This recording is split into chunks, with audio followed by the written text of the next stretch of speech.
भगवत् प्रसाद यस्या प्रसादान्नगति कुतोऽपि ध्येयं स्तुवंस्तस्य यशस्त्रिसन्नं वन्दे गुरुश्रीचरणारविन्दम् आजानुलम्बितभुजौ कनकावदातौ संकीर्तनैकपितरौ कमलायताक्षौ विश्वम्भरौ द्विजवरौ जुगधर्मपालौ वन्दे जगत्प्रियकरौ करुणावतारौ नमस्त्रिकालशब्दाय जगन्नाथसुताय च सविताय सपुत्राय सकलत्राय ते नमः बर्हाभिराभिरामं मृगलाक्रान्तगन्धं कन्याक्षं कमलकण्ठं स्मितसुभगमुखं स्वाधरेणस्तवेणो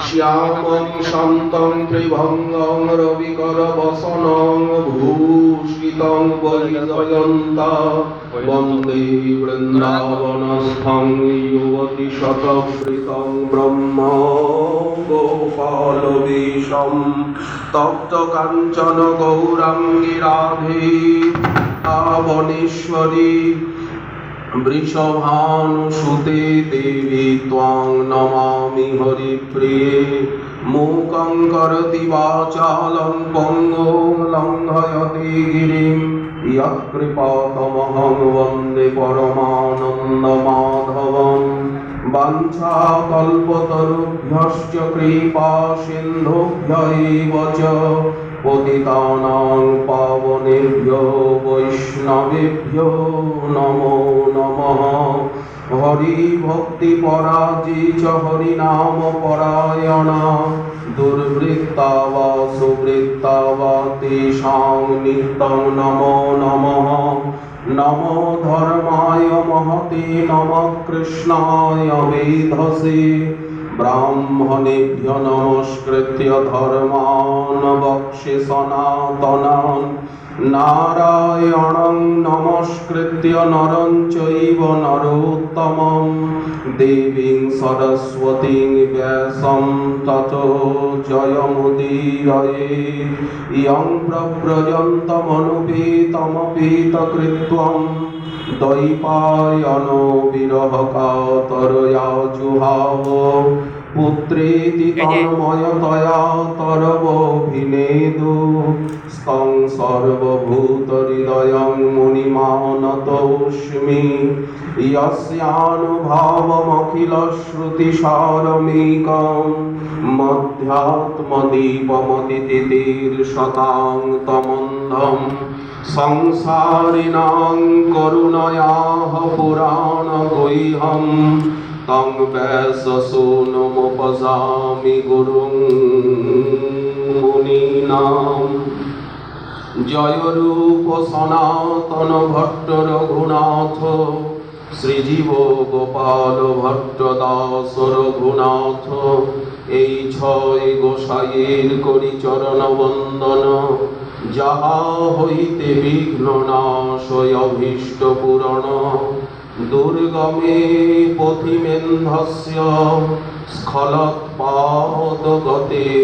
মোহ স্বকৃপা যষ্ঠিদানেন সন্তঃ সন্ত্যবলম্বনম জয় জয় শ্রী রাধেশ্যাম নিতাই গৌর হরি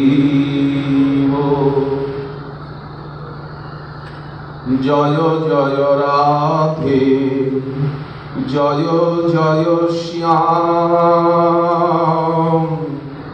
জয় জয় শ্রী বৃন্দাবন ধাম জয় জয় রাধে জয় জয় শ্যাম জয় জয় শ্রী বৃন্দাবন ধাম জয় জয় জয় রাধে জয় জয় শ্যাম জয় জয় শ্রী বৃন্দাবন ধাম জয় জয় রাধে জয় জয় শ্যাম জয় জয় শ্রী বৃন্দাবন ধাম জয় বংশী বট জয় যমুনা জয় বৃন্দাবন জয় পুলিনা জয় বংশী বট জয় যমুনা জয় বৃন্দাবন জয় পুলিনা জয় বংশী বট জয় যমুনা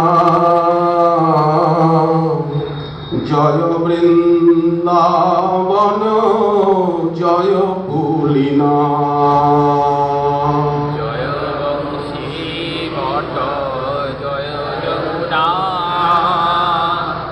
জয় বৃন্দাবন জয় পুলিনা জয় জয় রাধে জয় জয় শ্যাম জয় জয় শ্রী বৃন্দাবন ধাম জয় জয় রাধে জয় জয় শ্যাম জয় জয় শ্রী বৃন্দাবন ধাম শ্রী কৃষ্ণ চৈতন্য প্রভু নিত্যানন্দ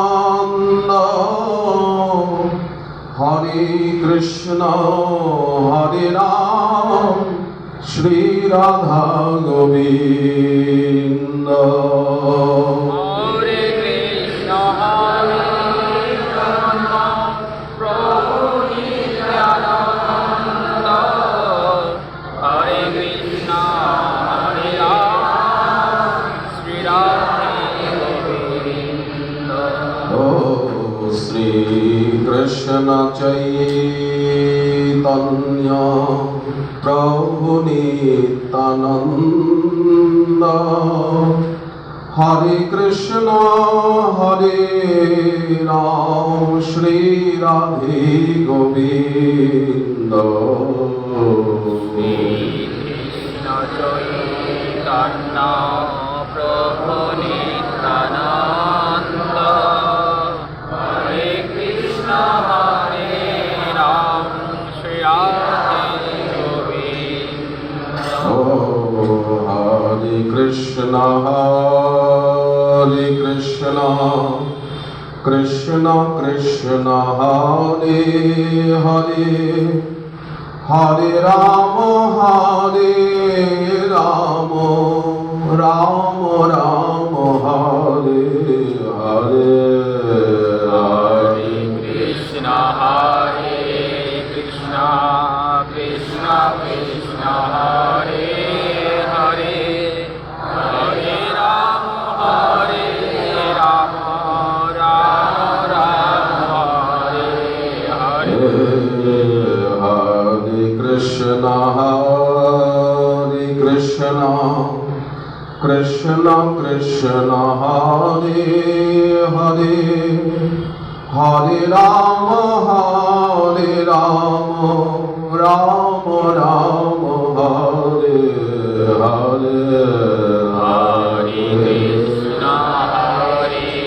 কৃষ্ণ কৃষ্ণ কৃষ্ণ হরে হরে হরে রাম রাম রাম হরে জয় জয় শ্রী রাধে শ্যাম নিতাই গৌর হরি ও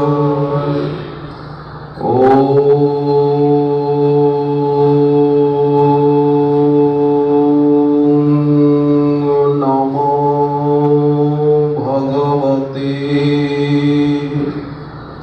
বা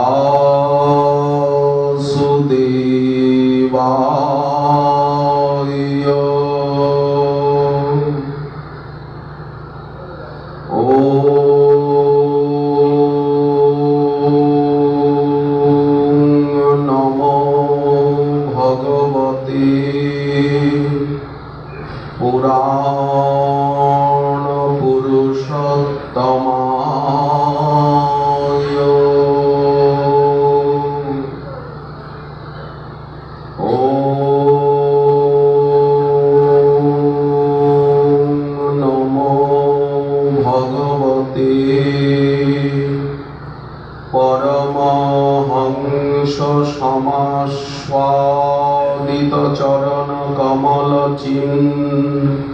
মকরন্দায় ভক্ত জন মানস নিবাসায় শ্রীকৃষ্ণায় নমঃ। শ্রীমদ্ভাগবত মহাপুরাণম দশম স্কন্ধঃ অথ চতুর্থোऽধ্যায়ঃ। শ্রীশুক উবাচ বহিরন্তঃপুরদ্বারः সর্বা পূর্ববদাবৃতः ততো বালধ্বনিং শ্রুত্বা গৃহপালাः সমুত্থিতাः ते तु तोरणम् उपव्रज्य देवक्या गर्भसम्मतः आचक्षुर्भोजराजाय यदुद्विग्नं प्रतीक्षते। परम करुणा सिंधु परम उदार परम दयालु कृपा निधान नदिया बिहारी श्री श्री निताई गौरांग सुंदर एवं करुणामयी करुणामिद्रवद्देहा स्वामिनी प्राणेश्वरी निकुंज विहारिणी श्याम मनमोहिनी गोविंदानंदिनी श्री श्री राधारानी एवं तार प्राणबंधु श्री श्री श्याम सुंदरेर अपार करुणा गुरु वैष्णवेर अपार अनुकंपाय এই শুভ শারদীয় সময়ে ব্রজ মুকুটমণি শ্রী শ্রী রাধা কুণ্ড তটে আপনাদের মঙ্গলময় সান্নিধ্যে সপ্তাহকাল ব্যাপী শ্রী শ্রীমদ্ ভাগবত মহাপুরাণের স্বাধ্যায় যজ্ঞের পঞ্চমতম দিবসীয় আলোচনার আজ অপরাহ্নকালীন সত্রে আমরা উপস্থিত হওয়ার সৌভাগ্য প্রাপ্ত হয়েছি আপনাদের মঙ্গলময়ী করুণায় দীনতারিণী করুণা কৃপায়। গতকাল আমরা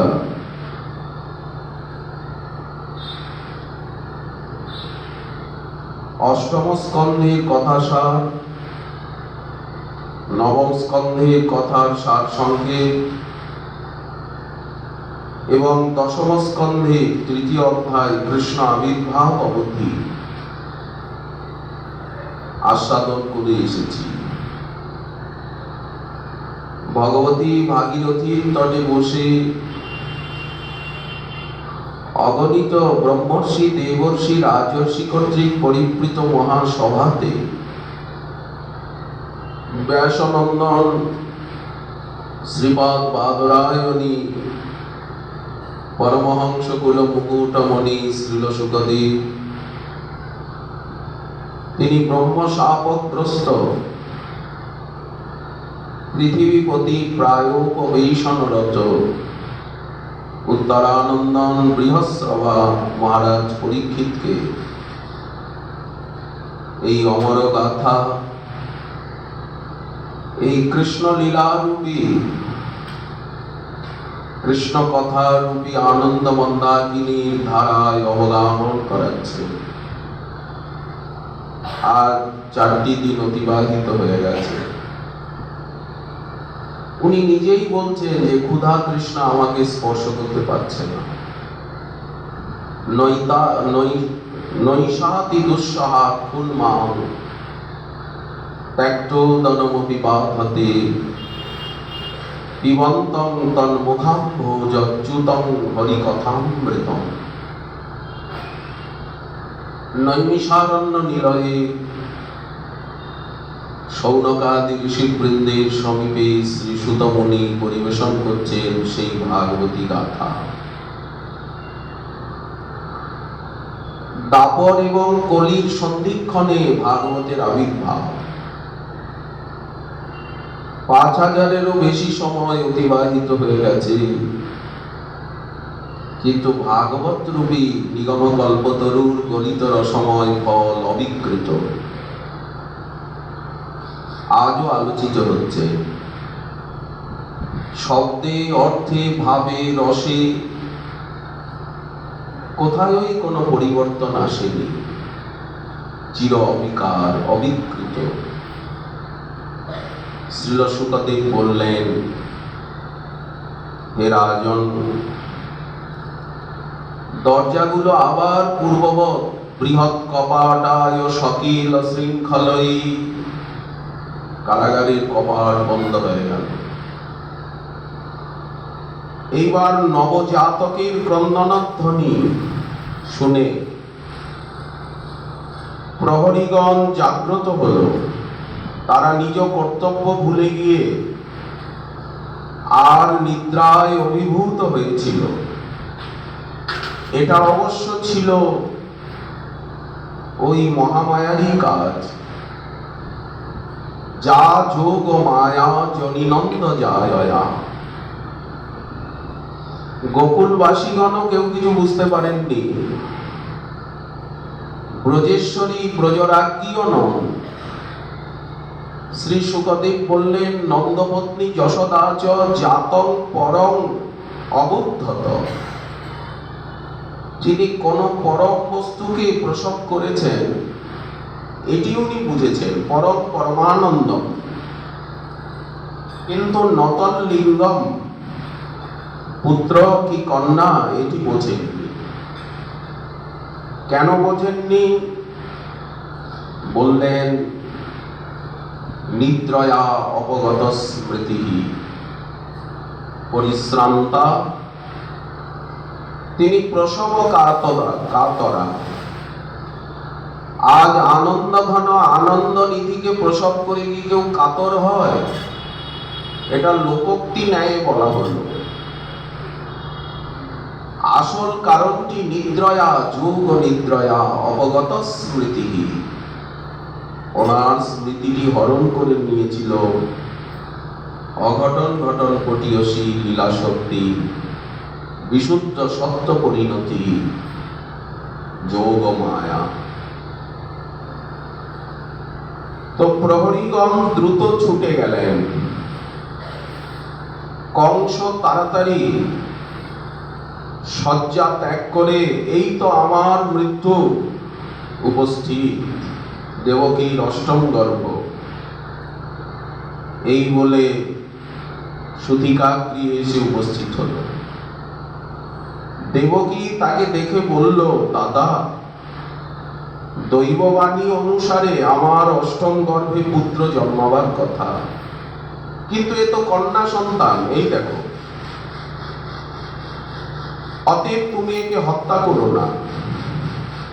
পাপপতি কংস ভগ্নীর কথাতে কর্ণপাত করল না, বলপূর্বক কন্যাটিকে কেড়ে নিল এবং পাষাণের উপরে সজোরে নিক্ষেপ করল। কিন্তু সহসা উত্থিতা হয়ে সেই কন্যা হাতের থেকে স্খলিত হয়ে কংসের মস্তকে পদাঘাত করে আর আকাশে সেই ভোর রাত্রিতে অষ্টভুজা দেবী রূপে আর উনি দর্শন দিলেন।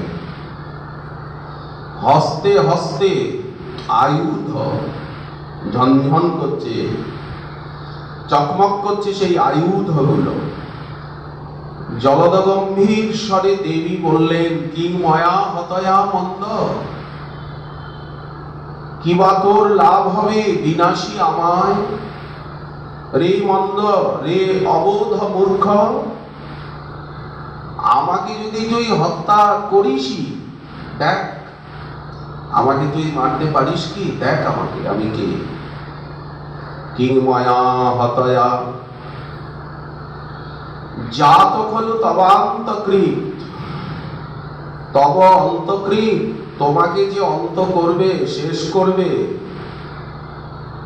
স কোবা কচন, কোথায়ও সে জন্ম নিয়েছে, তোর পূর্বশত্রু তোর বধ বাসনায়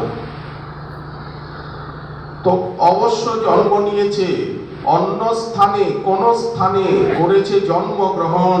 বৃথা শিশুদের আর তুই, বৃথা দিনজনে তুই আর না করিস পীড়ন, না করিস নিধন, এইভাবে কষ্ট দিস না। এই বলে সেই দেবী আকাশে বিলীন হয়ে গেল। মা হিংসী কৃপণান বৃথা, মাথা ঘুরছিল, গালে হাত দিয়ে কংস বসে পড়েছে থপ করে। বুঝতে পারিনি এমন অসম্ভব ঘটনা ঘটবে। দেবীর এই কথা শুনে অত্যন্ত আশ্চর্যান্বিত হল ভোজরাজ। দেবতারাও কি মিথ্যা কথা বলে? দৈবমপি অনৃতং ভক্তি। দেবকী বসুদেবকে কারামুক্ত করে বলল, হে ভগিনী, হে ভাম ভগিনীপতি, আমি বড় পাপাত্মা রাক্ষসের মতো তোমাদের অনেকগুলো পুত্রকে হত্যা করেছি। আমার কোন নরকে গতি হবে? তোমরা বিবেকবান, জন্ম মৃত্যু কর্মাধীন, আমার হাতে লেখা ছিল নিশ্চয়ই তাদের মৃত্যু, এই জন্য দুঃখ করো না। পায়ে পড়ি। কংস পায়ে পড়ে দু চার ফোঁটা চোখের জল ফেলল। দেবকী বসুদেব তাদের দুঃখকে হৃদয়ে গোপন করে শুকনো হাসি হেসে কংসকে বিদায় দিলেন। রজনী প্রভাত হল। মন্ত্রীগণের সঙ্গে পরামর্শ করলেন। কংস আহুয় মন্ত্রিণা তেভ্য আচষ্ট তৎসর্বং যদুক্তং যোগ নিদ্রয়া। সেখানে উপস্থিত প্রলম্ব, বক, চানুর, মুষ্টিক, অরিষ্ট দেবী, পুতনা, কেশী, ধেনু, সব সভাসদগণ, তারা বললেন যে বিষ্ণুই হচ্ছেন সমস্ত দেবতার অধিপতি এবং মূল। এই বিষ্ণুকে জব্দ করতে হবে, বিষ্ণুকে উৎখাত করতে হবে। বিষ্ণুকে সহসা পাওয়া যায় না। গো এবং ব্রাহ্মণের তিনি প্রতিপালক। অতএব যদি আমরা গো ব্রাহ্মণগণের হিংসা করতে পারি, গোহত্যা করতে পারি, বিপ্রবধ তপস্যা করতে দেব না, শ্রদ্ধা, দয়া, তিতিক্ষা, কোনো ভালো কাজ করতে দেব না আমরা। তারা গো ব্রাহ্মণের হিংসাকেই হিতকর বলে স্থির করল। কংস তার অনুচরগণকে সেই রূপ আদেশ দিয়ে চারিদিকে প্রেরণ করছে।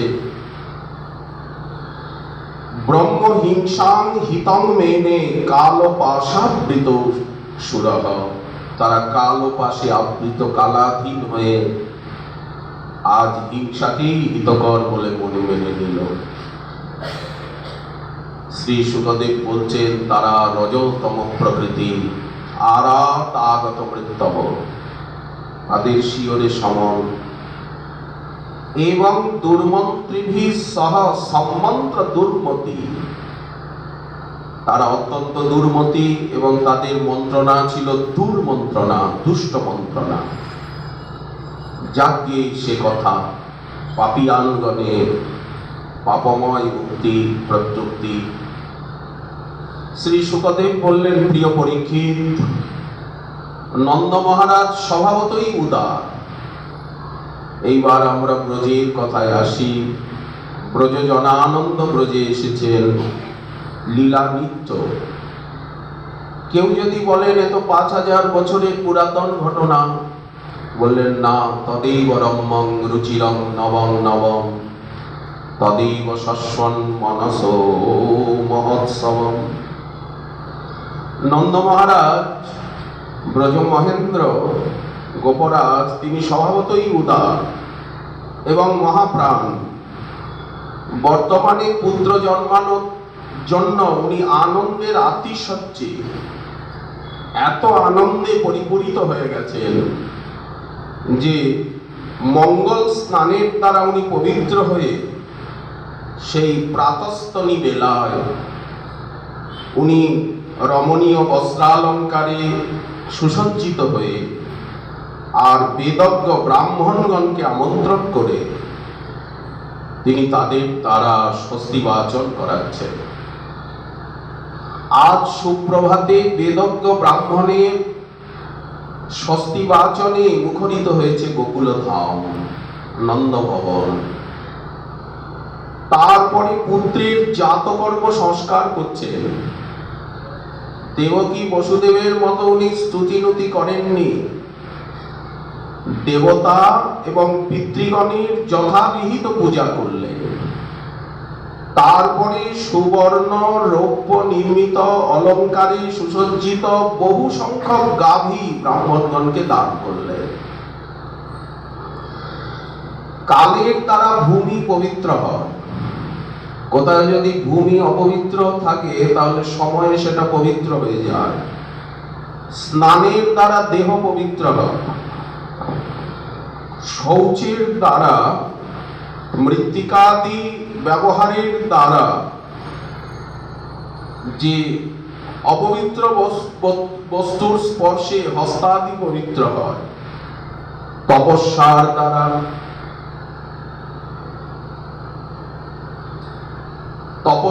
দ্বারা, ইন্দ্রিয় পবিত্র হয়, যজ্ঞের দ্বারা ব্রাহ্মণাদি পবিত্র হয়। এই যে আমরা যজ্ঞ করছি এর দ্বারা আমরা পবিত্র হয়ে যাচ্ছি, এবং সন্তুষ্টির দ্বারা মন পবিত্র হয়, ব্রহ্মজ্ঞান বা আত্মজ্ঞানের দ্বারা মন পবিত্র পরিশুদ্ধ হয়, আর জাতকর্ম সংস্কারের দ্বারা গর্ভ এবং সন্তান পরিশুদ্ধ হয়। এই জন্য শাস্ত্রে জাতকর্ম সংস্কারের বিধি। সন্তানের দেহমন শুদ্ধ হয়, তার মঙ্গল হয়, গর্ভের শুদ্ধি হয়। সেই সময় ব্রাহ্মণগণ সুমঙ্গল সূচক স্বস্তি বাচন পাঠ করছিলেন। পৌরাণিকগণ, যারা পৌরাণিক বৃত্তান্ত পাঠ করেন তাদেরকে সুত বলা হয়, তারা পুরাণ গাথা কীর্তন করছিলেন। মাগধ, যারা রাজবংশ কীর্তন করেন, তারা গোপরাজ নন্দের বংশে এই যদু বংশের মহিমা গান করছিলেন। বন্দনাকারীগণ, তারা উপস্থিত সকলকে বন্দনা করছিলেন। গায়কগণ বিবিধ স্তুতি গাথা গাইছিলেন। তুরি, ভেরি, দুন্দুভি, নানা রকম বাদ্যযন্ত্র বাজছিল। আজ ব্রজরাজীর পুত্র জন্মোৎসবে ব্রজমণ্ডল মেতে উঠেছে।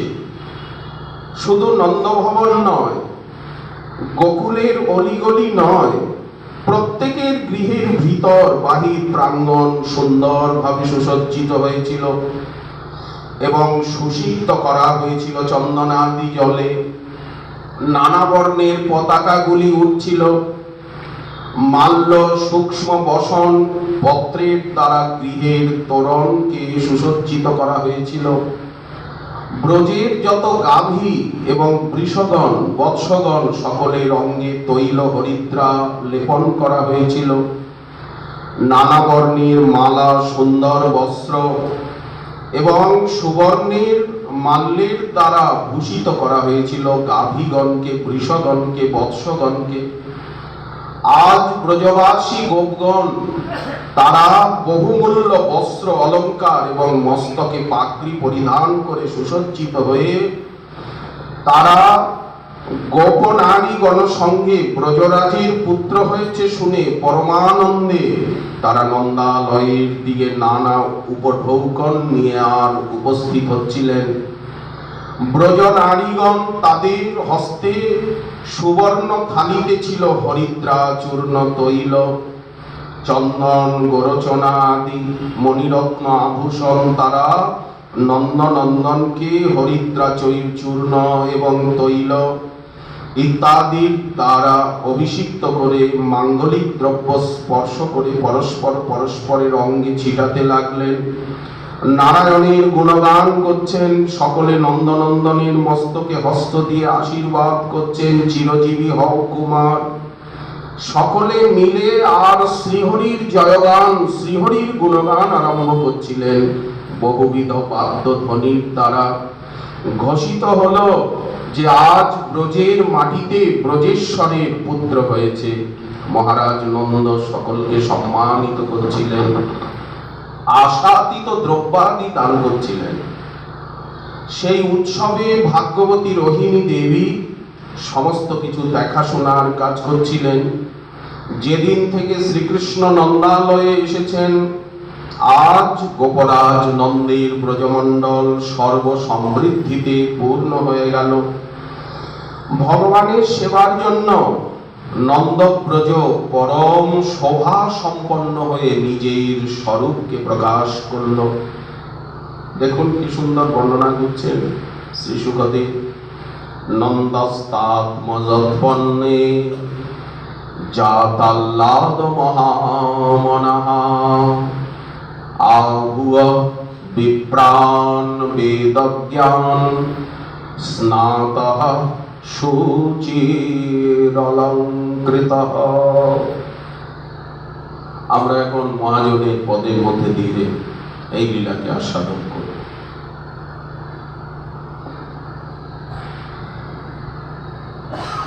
बोल के लाला की जय, बोल लाला की बाबा की जय, बोल यशोदा मैया की जय, बोल नंद उत्सव की जय। আনন্দময় রে বড় আনন্দময়, নন্দের মন্দিরে শান্তির উদয়।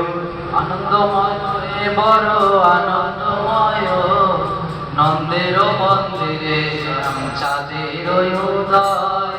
স্বর্গে দুন্দুরি বাজে নাচে রে হয়েছে গঙ্গার ধারার মতো, যমুনার ধারার মতো এই আনন্দ উৎসব, লীলা রসানন্দ চলছেই চলছে। যে যতটা মানাতে পারেন, যে যতটা আস্বাদন করতে পারেন, যে যতটা দান ধ্যান করতে পারেন, যার যেমন মন। এই যে বলা হচ্ছে যে প্যারা লোটানো হচ্ছে, রসগোল্লা, লাড্ডু, মন্থাল, হীরা মতি, বস্ত্র আভূষণ, তারপরে গাভী তো আছেই। এটা তো মন সাপেক্ষ, প্রাণ মন হৃদয় সাপেক্ষ। নন্দব্রজ পরম শোভা সম্পন্ন হয়ে উঠল শ্রীকৃষ্ণের আগমনে। এতদিন এই শোভা ছিল না। শ্রীকৃষ্ণের বয়স যখন মাত্র 6 দিন, তখন নন্দ মহারাজ কংসের রাজস্ব প্রদানের জন্য মথুরায় গমন করলেন। কংসকে বললেন যে আজ 6 দিন হলো আমার এক অপূর্ব সুন্দর পুত্র হয়েছে। এই কথা শুনে কংসের সন্দেহ হলো,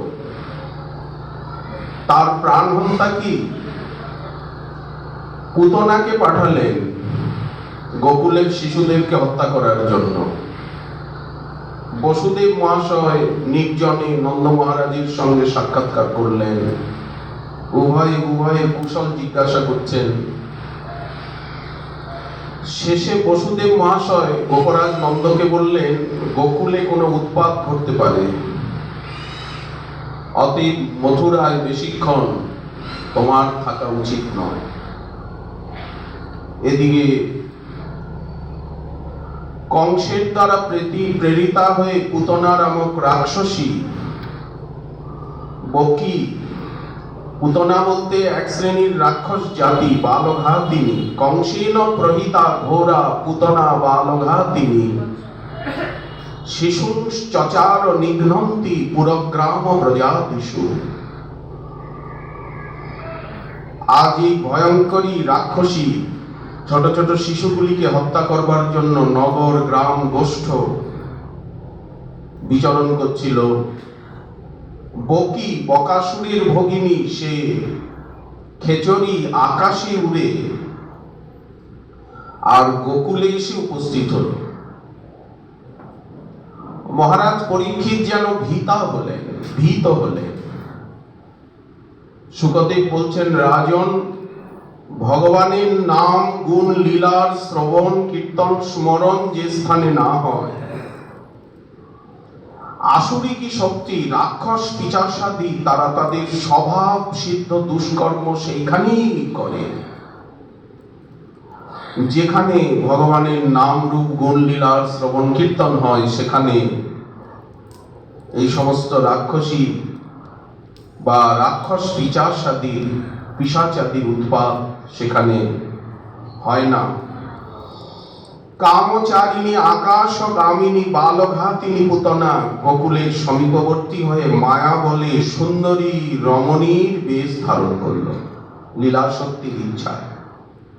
বেনিতে তার মল্লিকা ফুল, পরনে সুদৃশ্য পট্টবসন, কর্ণে কুণ্ডলের দীপ্তিতে মুখমণ্ডল সুশোভিত, মনোহর হাস্য সহকারে কটাক্ষ বিক্ষেপের দ্বারা ব্রজবাসীগণের মনকে হরণ করতে করতে সে ব্রজের পথে চলেছিল। সকলে মনে করলেন বৈকুণ্ঠেশ্বরী লক্ষ্মী দেবী বুঝি নন্দনন্দনকে দর্শন করার জন্য, আশীর্বাদ করার জন্য সশরীরে আগমন করেছেন, আমাদের নন্দালয়ের পানে যাচ্ছে।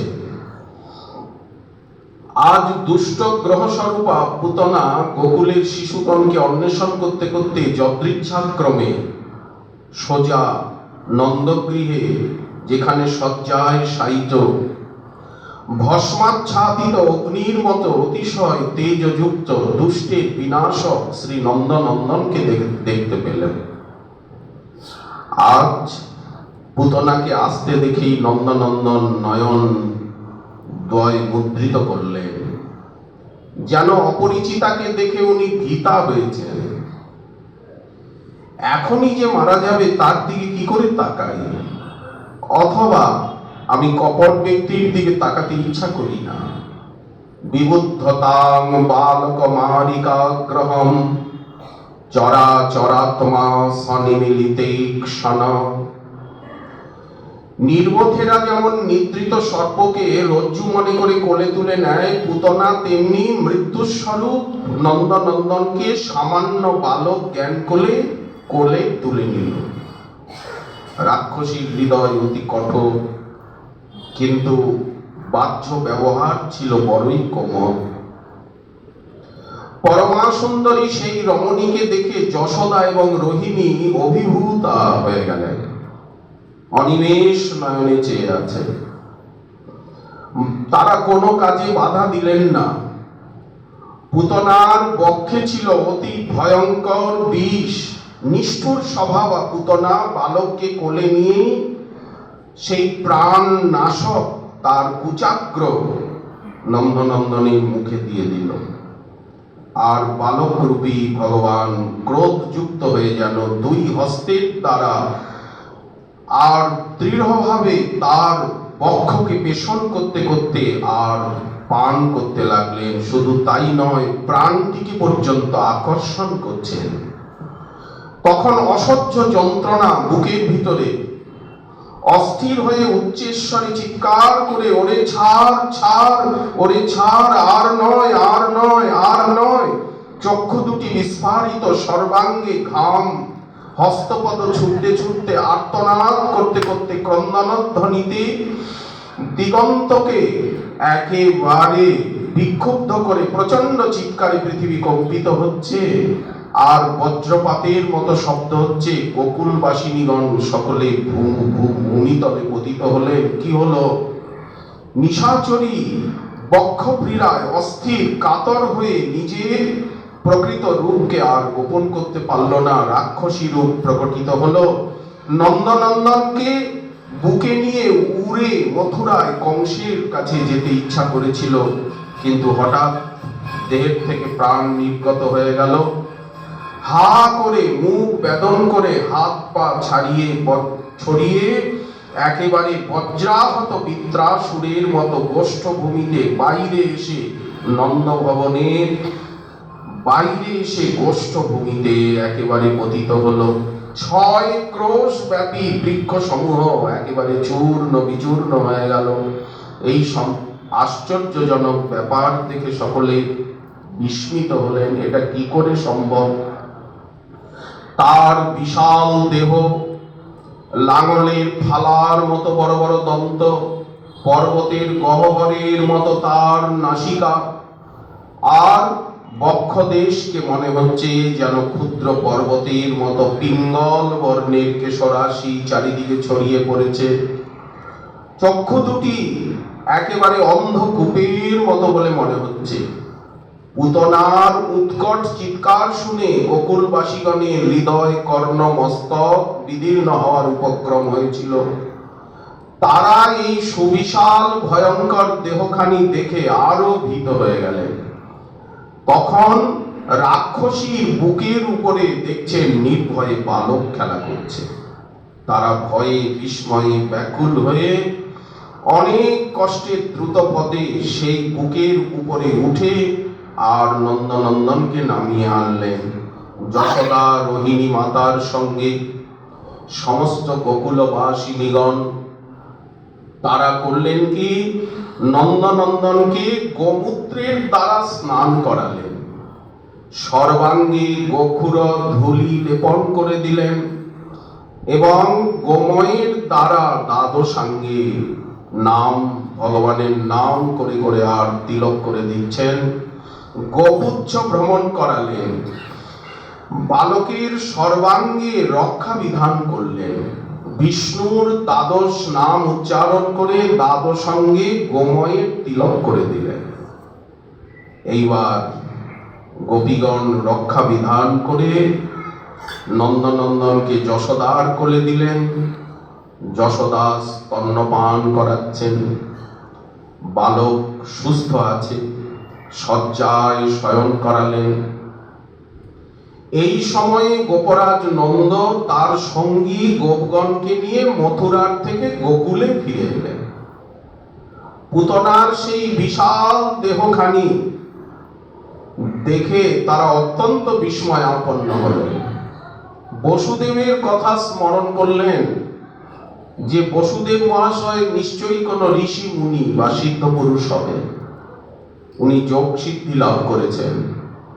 তা না হলে তিনি কি করে বললেন যে গোকুলে উৎপাত শুরু হয়েছে, গোপরাজ তাড়াতাড়ি গোকুলে ফিরে যান, মথুরায় থাকবেন না বেশি সময়। এখন গোকুলে যারা শবদাহ করে তাদেরকে ডেকে এনে পুতনার সেই মৃতদেহকে খণ্ড খণ্ড করে টুকরো টুকরো করে আর কাষ্ঠের চিতায় যখন আগুনের দ্বারা অগ্নির দ্বারা ভস্মীভূত করা হলো, যখন আগুন জ্বলছে দাউ দাউ করে অনেকগুলো চিতায়, কি আশ্চর্য যে তখন অগুরুর সৌরভ নির্গত হলো। চন্দন অগুরুর সৌরভ হবেই বা না কেন? শুকদেব বলছেন, ভগবান যার বক্ষে উঠে স্তন্যপানের লীলা করেছিলেন, দেহটি পবিত্র হয়ে গিয়েছে ভগবানের স্পর্শে, সমস্ত পাপ নষ্ট হয়ে গেছে। পুতনা ছিল শিশু হত্যাকারিণী, রুধিরাসনা, রক্তপায়িনী, কিন্তু ভগবানকে স্তন্যপান করাবার চেষ্টা করেছিল, যে কোনো ভাবেই হোক না কেন। তাই সৎ পুরুষগণ যে পরমাগতি লাভ করতে পারেন না, এমন দুর্লভা গতি পুতনা লাভ করল। যারা জননীর স্নেহে অনুরাগ নিয়ে শ্রদ্ধা ভক্তি সহকারে গোবিন্দকে নানা বস্তু দেন, তাদেরকে উনি কি দেবেন? পুতনাকে যদি বিষের বিনিময়ে ধাত্রীগতি দিলেন, তাহলে যারা ভক্তি শ্রদ্ধা পূর্বক তাকে 56 ভোগ 34 ব্যঞ্জন অর্পণ করছেন, তাদেরকে কি দেবেন? আজ অজ ভব শেষ সনকাদি কর্তৃক নিত্যবন্দিত ভক্তগণের পবিত্র হৃদয় মন্দিরে যার অধিষ্ঠান, ভগবান শ্রীকৃষ্ণ নিজের চরণ কমলের দ্বারা পুতনার দেহের উপরে উনি বিরাজমান হয়েছেন, চরণ স্পর্শ পেয়েছে পুতনা, তাই ধাত্রীগতি লাভ করল। তাহলে যে সমস্ত গাভীগণের দুগ্ধ পান করেছেন শ্রীকৃষ্ণ, যে সমস্ত গোপিনীগণ তাকে ক্ষীর স্বর্ণনি দিয়েছেন, কৃষ্ণ তাদেরকে কি দেবেন? নন্দ মহারাজ তার সঙ্গীগণ পুতনার সেই চিতাধূমের সুগন্ধ পেয়ে অত্যন্ত আশ্চর্যান্বিত হলেন। তারা পুতনার আগমনের থেকে মৃত্যু পর্যন্ত সমস্ত ঘটনা যখন শুনলেন, আমাদের পুত্রের কোনো রকম ক্ষয়ক্ষতি হয়নি, তখন স্বস্তি লাভ করলেন, বিস্ময়ে অভিভূত হলেন। মৃত্যুর করাল গ্রাসের থেকে আবার ফিরে এসেছে পুত্র, এই জন্য পুত্রকে কোলে নিয়ে তার মস্তক আঘ্রাণ করছেন, বুকে জড়িয়ে ধরলেন, পরমানন্দ লাভ করলেন গোপরাজ নন্দ। নারায়ণীর কৃপায় এটা সম্ভব হয়েছে। জয়ী তৎপুতনা মোক্ষম কৃষ্ণস্যার্ভকমদ্ভুতম শ্রদ্ধয়া শৃণুয়াদ মর্ত গোবিন্দে লভতে রতিম। শুকদেব বলছেন, ভগবান শ্রীকৃষ্ণের এই অদ্ভুত বাল্যলীলার এই বৃত্তান্ত পুতনা মোক্ষম যে ব্যক্তি শ্রদ্ধার সঙ্গে শ্রবণ করেন, তিনি গোবিন্দে প্রীতি ভক্তি লাভ করে ধন্য হয়ে যান। শ্রীকৃষ্ণের বয়স মাত্র 81 দিন, এখনো নামকরণ হয়নি। সেই দিন আবার রোহিণী নক্ষত্র, বাড়িতে অনেক অতিথি নিমন্ত্রিত নন্দ ভবনে। মা অভিষেক করলেন, শকটের নিচে কোমল শয্যায় তাকে শায়িত রেখে মা অতিথি আপ্যায়নে ব্যস্ত হয়ে পড়লেন। এদিকে আকাশের থেকে সেই শকটে প্রবিষ্ট হলেন অলক্ষ্যে এক অসুর, তাকে শকটাসুর বলা হয়। শ্রীকৃষ্ণ চরণের আঘাতে সেই শকটাসুরকে নিধন করলেন। তখন বয়স মাত্র 1 বৎসর। একদিন স্তন্যদান করতে করতে মা বসে আছেন, গোপালকে স্তন্যপান করাচ্ছেন। মনে হলো যেন পর্বতের মতো ভারী হয়ে উঠেছে শিশু। এত ভার কেন? মা কোলের থেকে মাটিতে বসিয়ে রাখলেন, সঙ্গে সঙ্গে ঘূর্ণি ঝড় একেবারে গোকুলকে ধুলার রাশিতে সমাচ্ছন্ন করে বালককে অপহরণ করে আকাশে নিয়ে চলে গেল।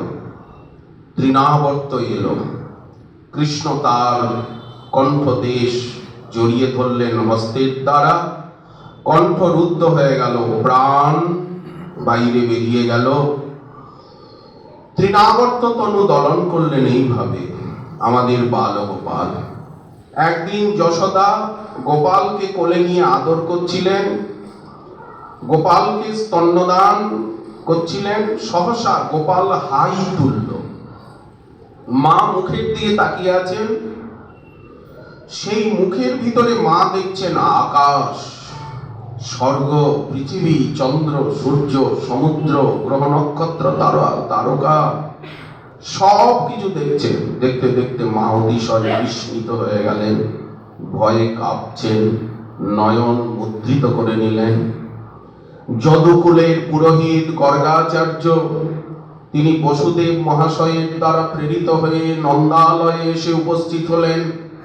রোহিণী নন্দন এবং যশোদা নন্দনের নামকরণ করছেন। অয়ং হি রোহিণী পুত্র রমায়ণ সরিদ গুণৈ আখ্যাস্যতে রাম ইতি বলাধিকাদ বলং বিদু। ইনি রোহিণীর পুত্র, এনার নাম হবে রাম, অতিশয় বলশালী, এজন্য বল। যদুগণকে আকর্ষণ করে উনি এক জায়গায় করবেন, তাই এনার নাম হবে শঙ্কর্ষণ। আর এই যে যশোদানন্দন, এনার 3টি বর্ণ চলে গেছে, শুক্ল, রক্ত এবং পিত এই তিনটি বর্ণ চলে গেছে, এখন কৃষ্ণ বর্ণ প্রাপ্ত হয়েছেন, তাই এর নাম হবে কৃষ্ণ। নিত্য সিদ্ধ কৃষ্ণ নাম আজ গর্গাচার্যের মুখে প্রথম প্রকাশিত হলো। কৃষ্ণ কৃষ্ণ কৃষ্ণ কৃষ্ণ। শ্রীকৃষ্ণের নানা মহিমার কথা গর্গাচার্য বলে শোনাচ্ছেন, একে অতিশয় আদরের সঙ্গে রক্ষা করবে। শ্রাবণী পূর্ণিমায় রোহিণী পুত্র জন্মগ্রহণ করেছিল শ্রবণা নক্ষত্রে, আর শ্রীকৃষ্ণের জন্ম হয়েছে এই কৃষ্ণাষ্টমীতে। এই জন্য কৃষ্ণ নাম রাখলেন। শুক্লপক্ষের চন্দ্রের ন্যায় বলরাম এবং কৃষ্ণ একসঙ্গে বর্ধিত হচ্ছেন গোকুলে।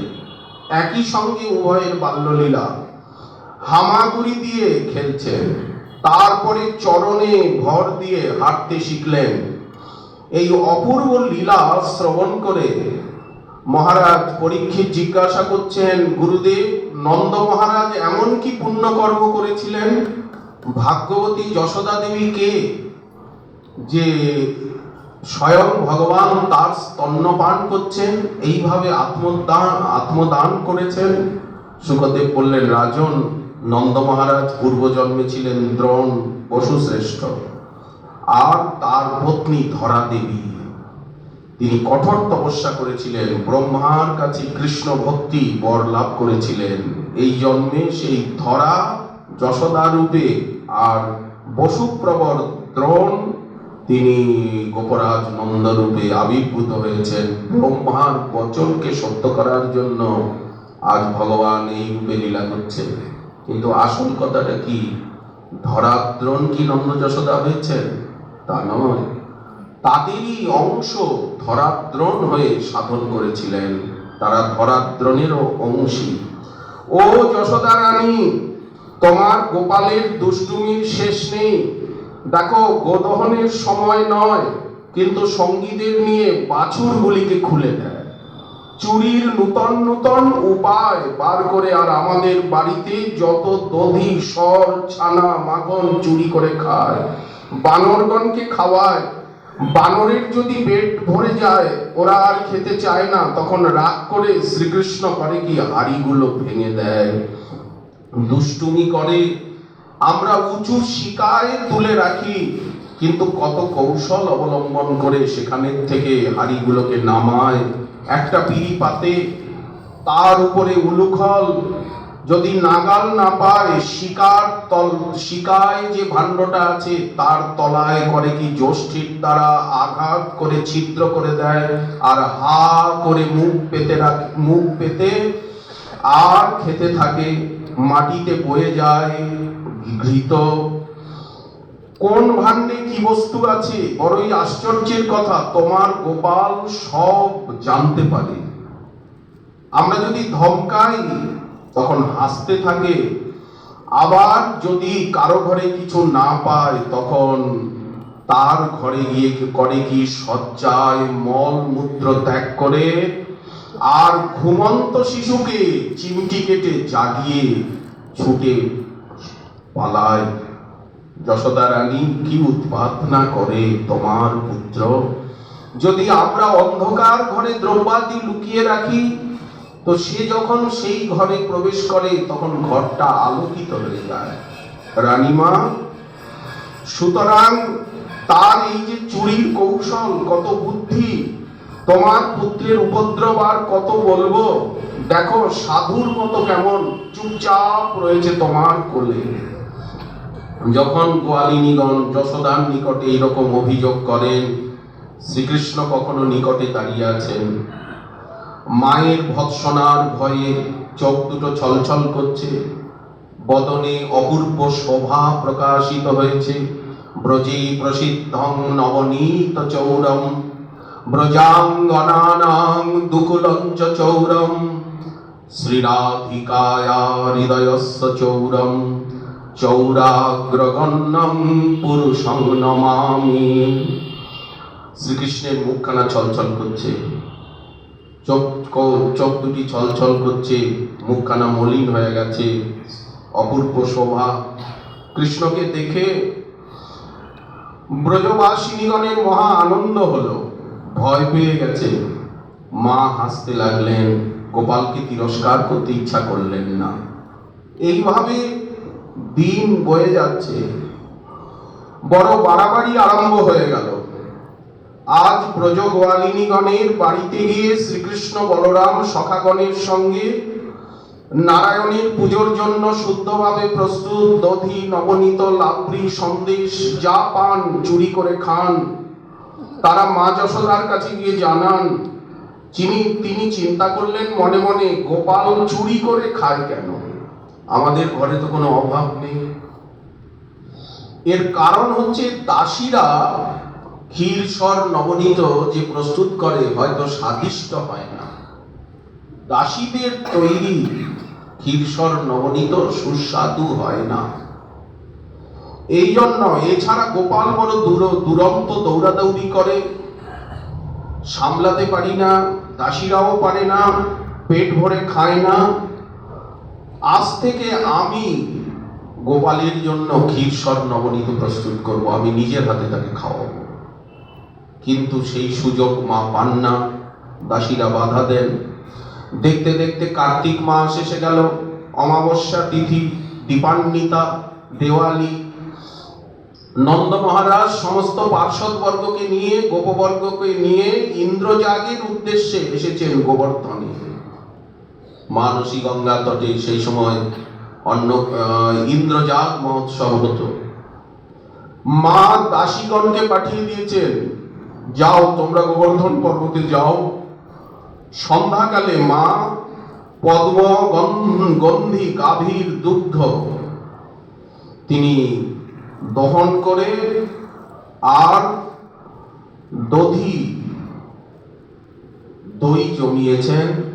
খানিকটা গোপালের, সকালবেলা গোপালকে পান করাবেন তার জন্য রেখেছেন, আর অর্ধেকটা সাজা দিয়ে দই জমিয়েছেন।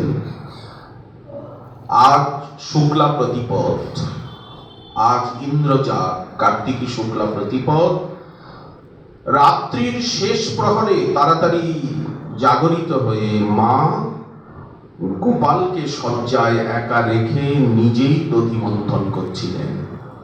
জানি জানি হ গীতানি তদবাল চরিতানি চ দধি নির্মন্থনে কালে স্মরন্তি তন্ন গায়ত। যেসব লীলা এখানে শ্রীকৃষ্ণের, সব ভাটগণ, চারণ কবিগণ গীত বানিয়েছেন, পাড়ায় পাড়ায় সবাই গায়। শুনে শুনে মায়েরও মুখস্থ হয়েছে, মাও কিছু গান বানিয়েছেন। দধিমন্থন কালে মা সেই গীতগুলি গাইছিলেন। পরিধানে ছিল রেশমি বস্ত্র, পীত বসন, স্তন্যামৃত খরিত হচ্ছিল। মন্থন দণ্ড বারবার রজ্জুর দ্বারা আকর্ষণ বিকর্ষণ করছিলেন। হস্তের কঙ্কন বাজছিল কনকন রবে, সঙ্গীতের তালে তালে। কর্ণের ভূষণ কুণ্ডলদ্বয় আন্দোলিত হচ্ছিল। মধুর গীত শ্রবণ করে মায়ের মুখে কুণ্ডল যেন আনন্দে নৃত্য করছিল। মায়ের বদনে ছিল ঘর্মবিন্দু, মস্তকে কবরী বন্ধন, খোপার থেকে দুই একটি করে মালতী ফুল পতিত হচ্ছিল। এই সময় হলো কি, শ্রীকৃষ্ণ জাগ্রত হয়ে অনেক কষ্টে খাটের থেকে নিচে নেমে এসে আর দধি মন্থন করছেন। মায়ের কাছে এসে উপস্থিত হলো। মা আমাকে কোলে করো, মা আমাকে তুমি আমায় কোলে নাও মা। কিন্তু মা কিছুতেই কিছু শুনতে পাচ্ছিলেন না। তখন করল কি, শ্রীকৃষ্ণ মন্থন দণ্ডটিকে চেপে ধরল। মা তাড়াতাড়ি শ্রীকৃষ্ণকে কোলে নিলেন, স্তন্যামৃত দান করলেন। আবদার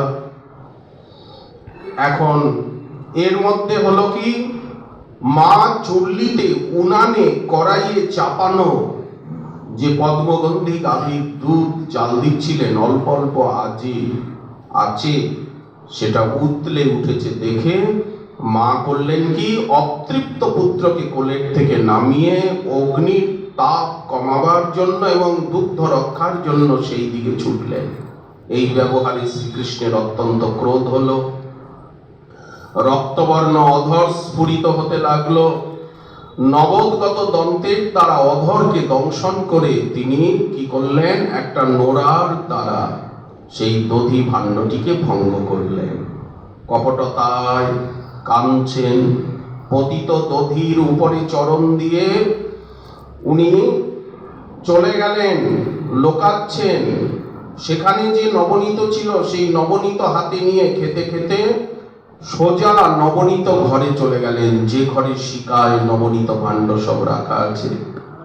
এদিকে মা দুধের কড়াই নামিয়ে রেখে এসে দেখছেন দধি ভাণ্ড ভাঙা, নবনীত পাত্র শূন্য।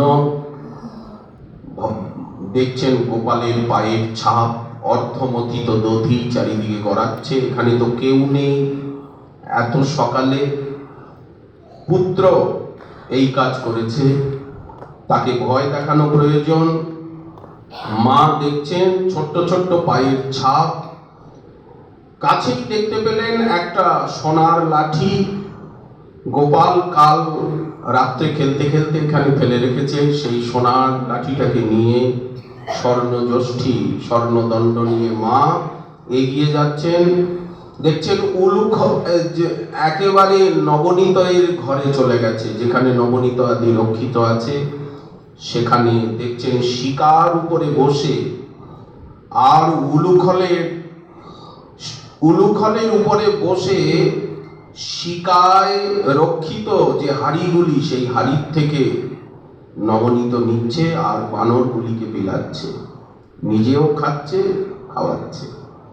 শাসন করতে হবে, মায়ের ভয়ে চকিত। বানরগুলি মাকে দেখে ভয়ে পালিয়ে গেল। গোপাল যখন পিছন ফিরে তাকালো তখন দেখলো মা আসছে, হাতে লাঠি।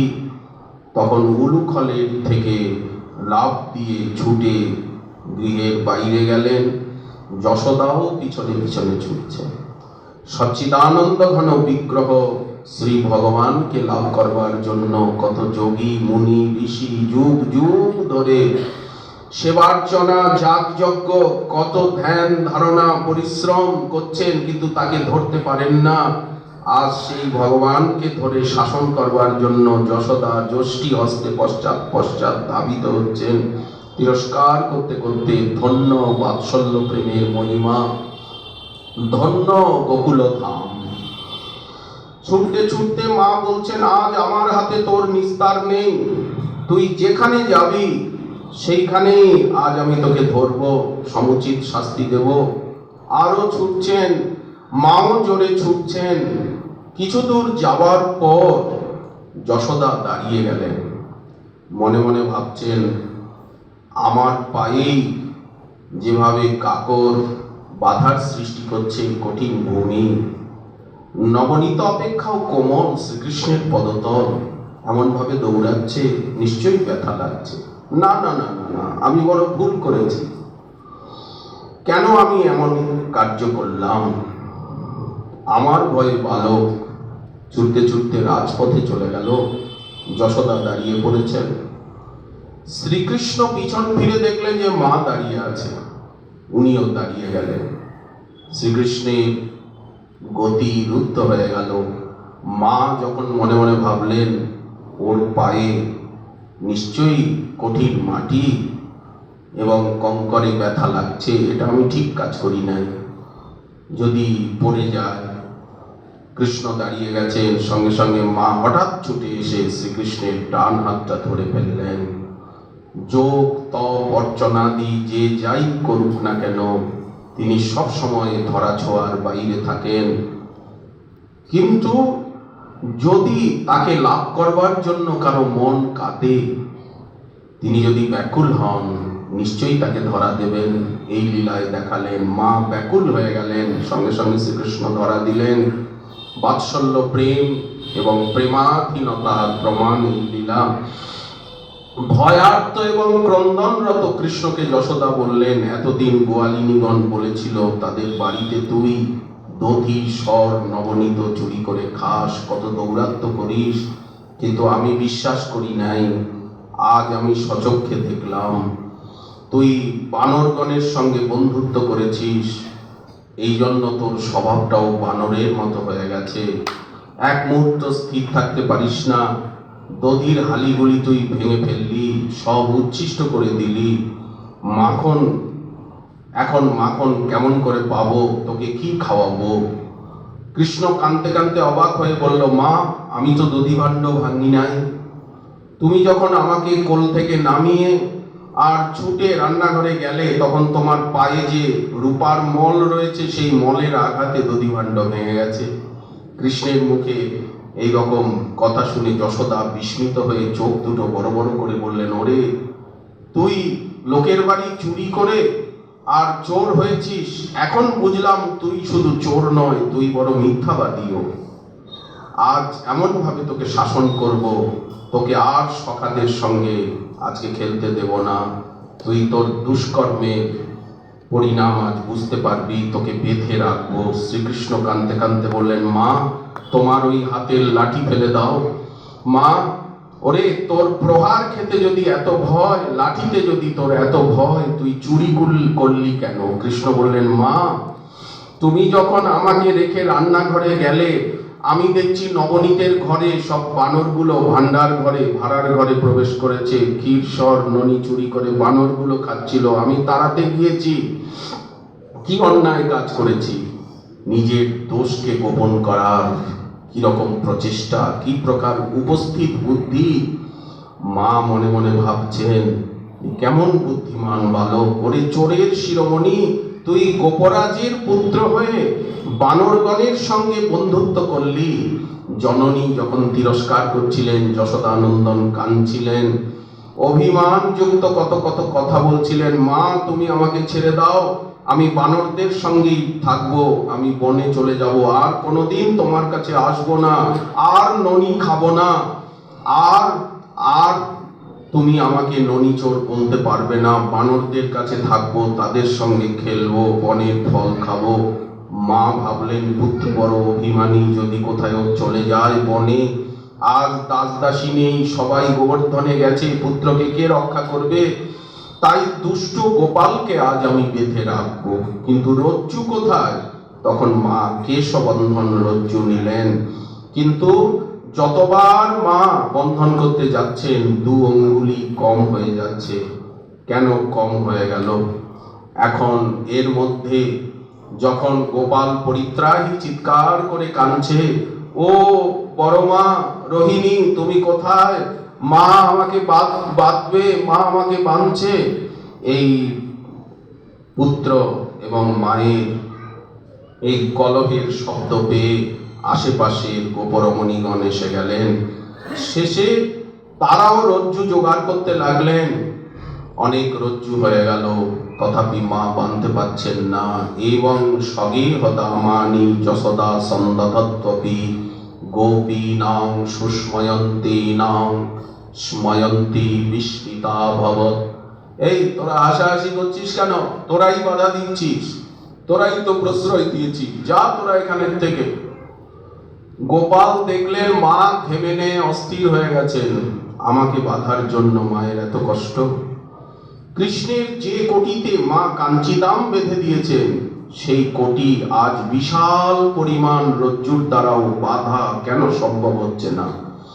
কোটির তো বৃদ্ধি হয়নি, সোনার কাঞ্চিদামও তো ছিঁড়ে যায়নি। যশোদার হস্তে ধৃত রয়েছে কোটি, দেহ সামান্যতম বৃদ্ধি হয়নি। তাহলে কেন আজ বাঁধতে পারছেন না মা? মা চিন্তা করছেন, ঘর্মাক্ত হয়ে গেছেন। শেষে শ্রীকৃষ্ণ মায়ের এই অবস্থা দেখে শ্রীকৃষ্ণের হৃদয় বিগলিত হলো। মা আমাকে বাঁধুন। সঙ্গে সঙ্গে সামান্য কেশবন্ধন রজ্জুতেই বন্ধন সম্ভব হয়ে গেল। আর এত রজ্জু পরেই রইল। নচান্তরণ বহির্যস্য, যার বাহির নাই, নাহিক ভিতর, আদি নাই, অন্তহীন, সদা পরম ঈশ্বর। পূর্বেও ছিলেন যিনি, রহিবেন পরে, সমস্ত জগৎ তার অন্তরে বাহিরে। তাকে কি করে এইভাবে বাঁধা যায়? কিন্তু আজ উনি দেখালেন, বন্দী হলেন।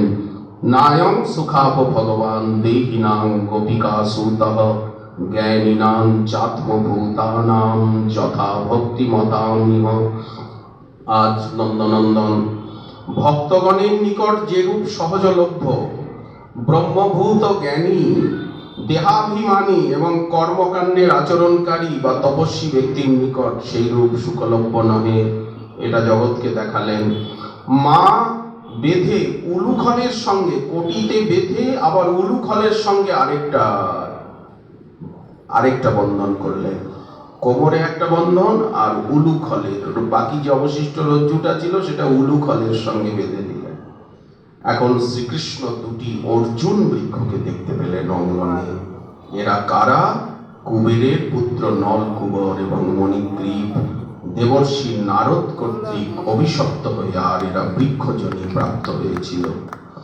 আজ মহারাজ পরীক্ষিত জিজ্ঞাসা করলেন যে কুবেরের দুই পুত্র তারা কেন বৃক্ষজনী প্রাপ্ত হয়েছিল? দেবর্ষি নারদ তাদেরকে কেন অভিশাপ দিলেন? নারদ তো শান্ত প্রকৃতির, ভক্তের তো সহসা ক্রোধ হয় না।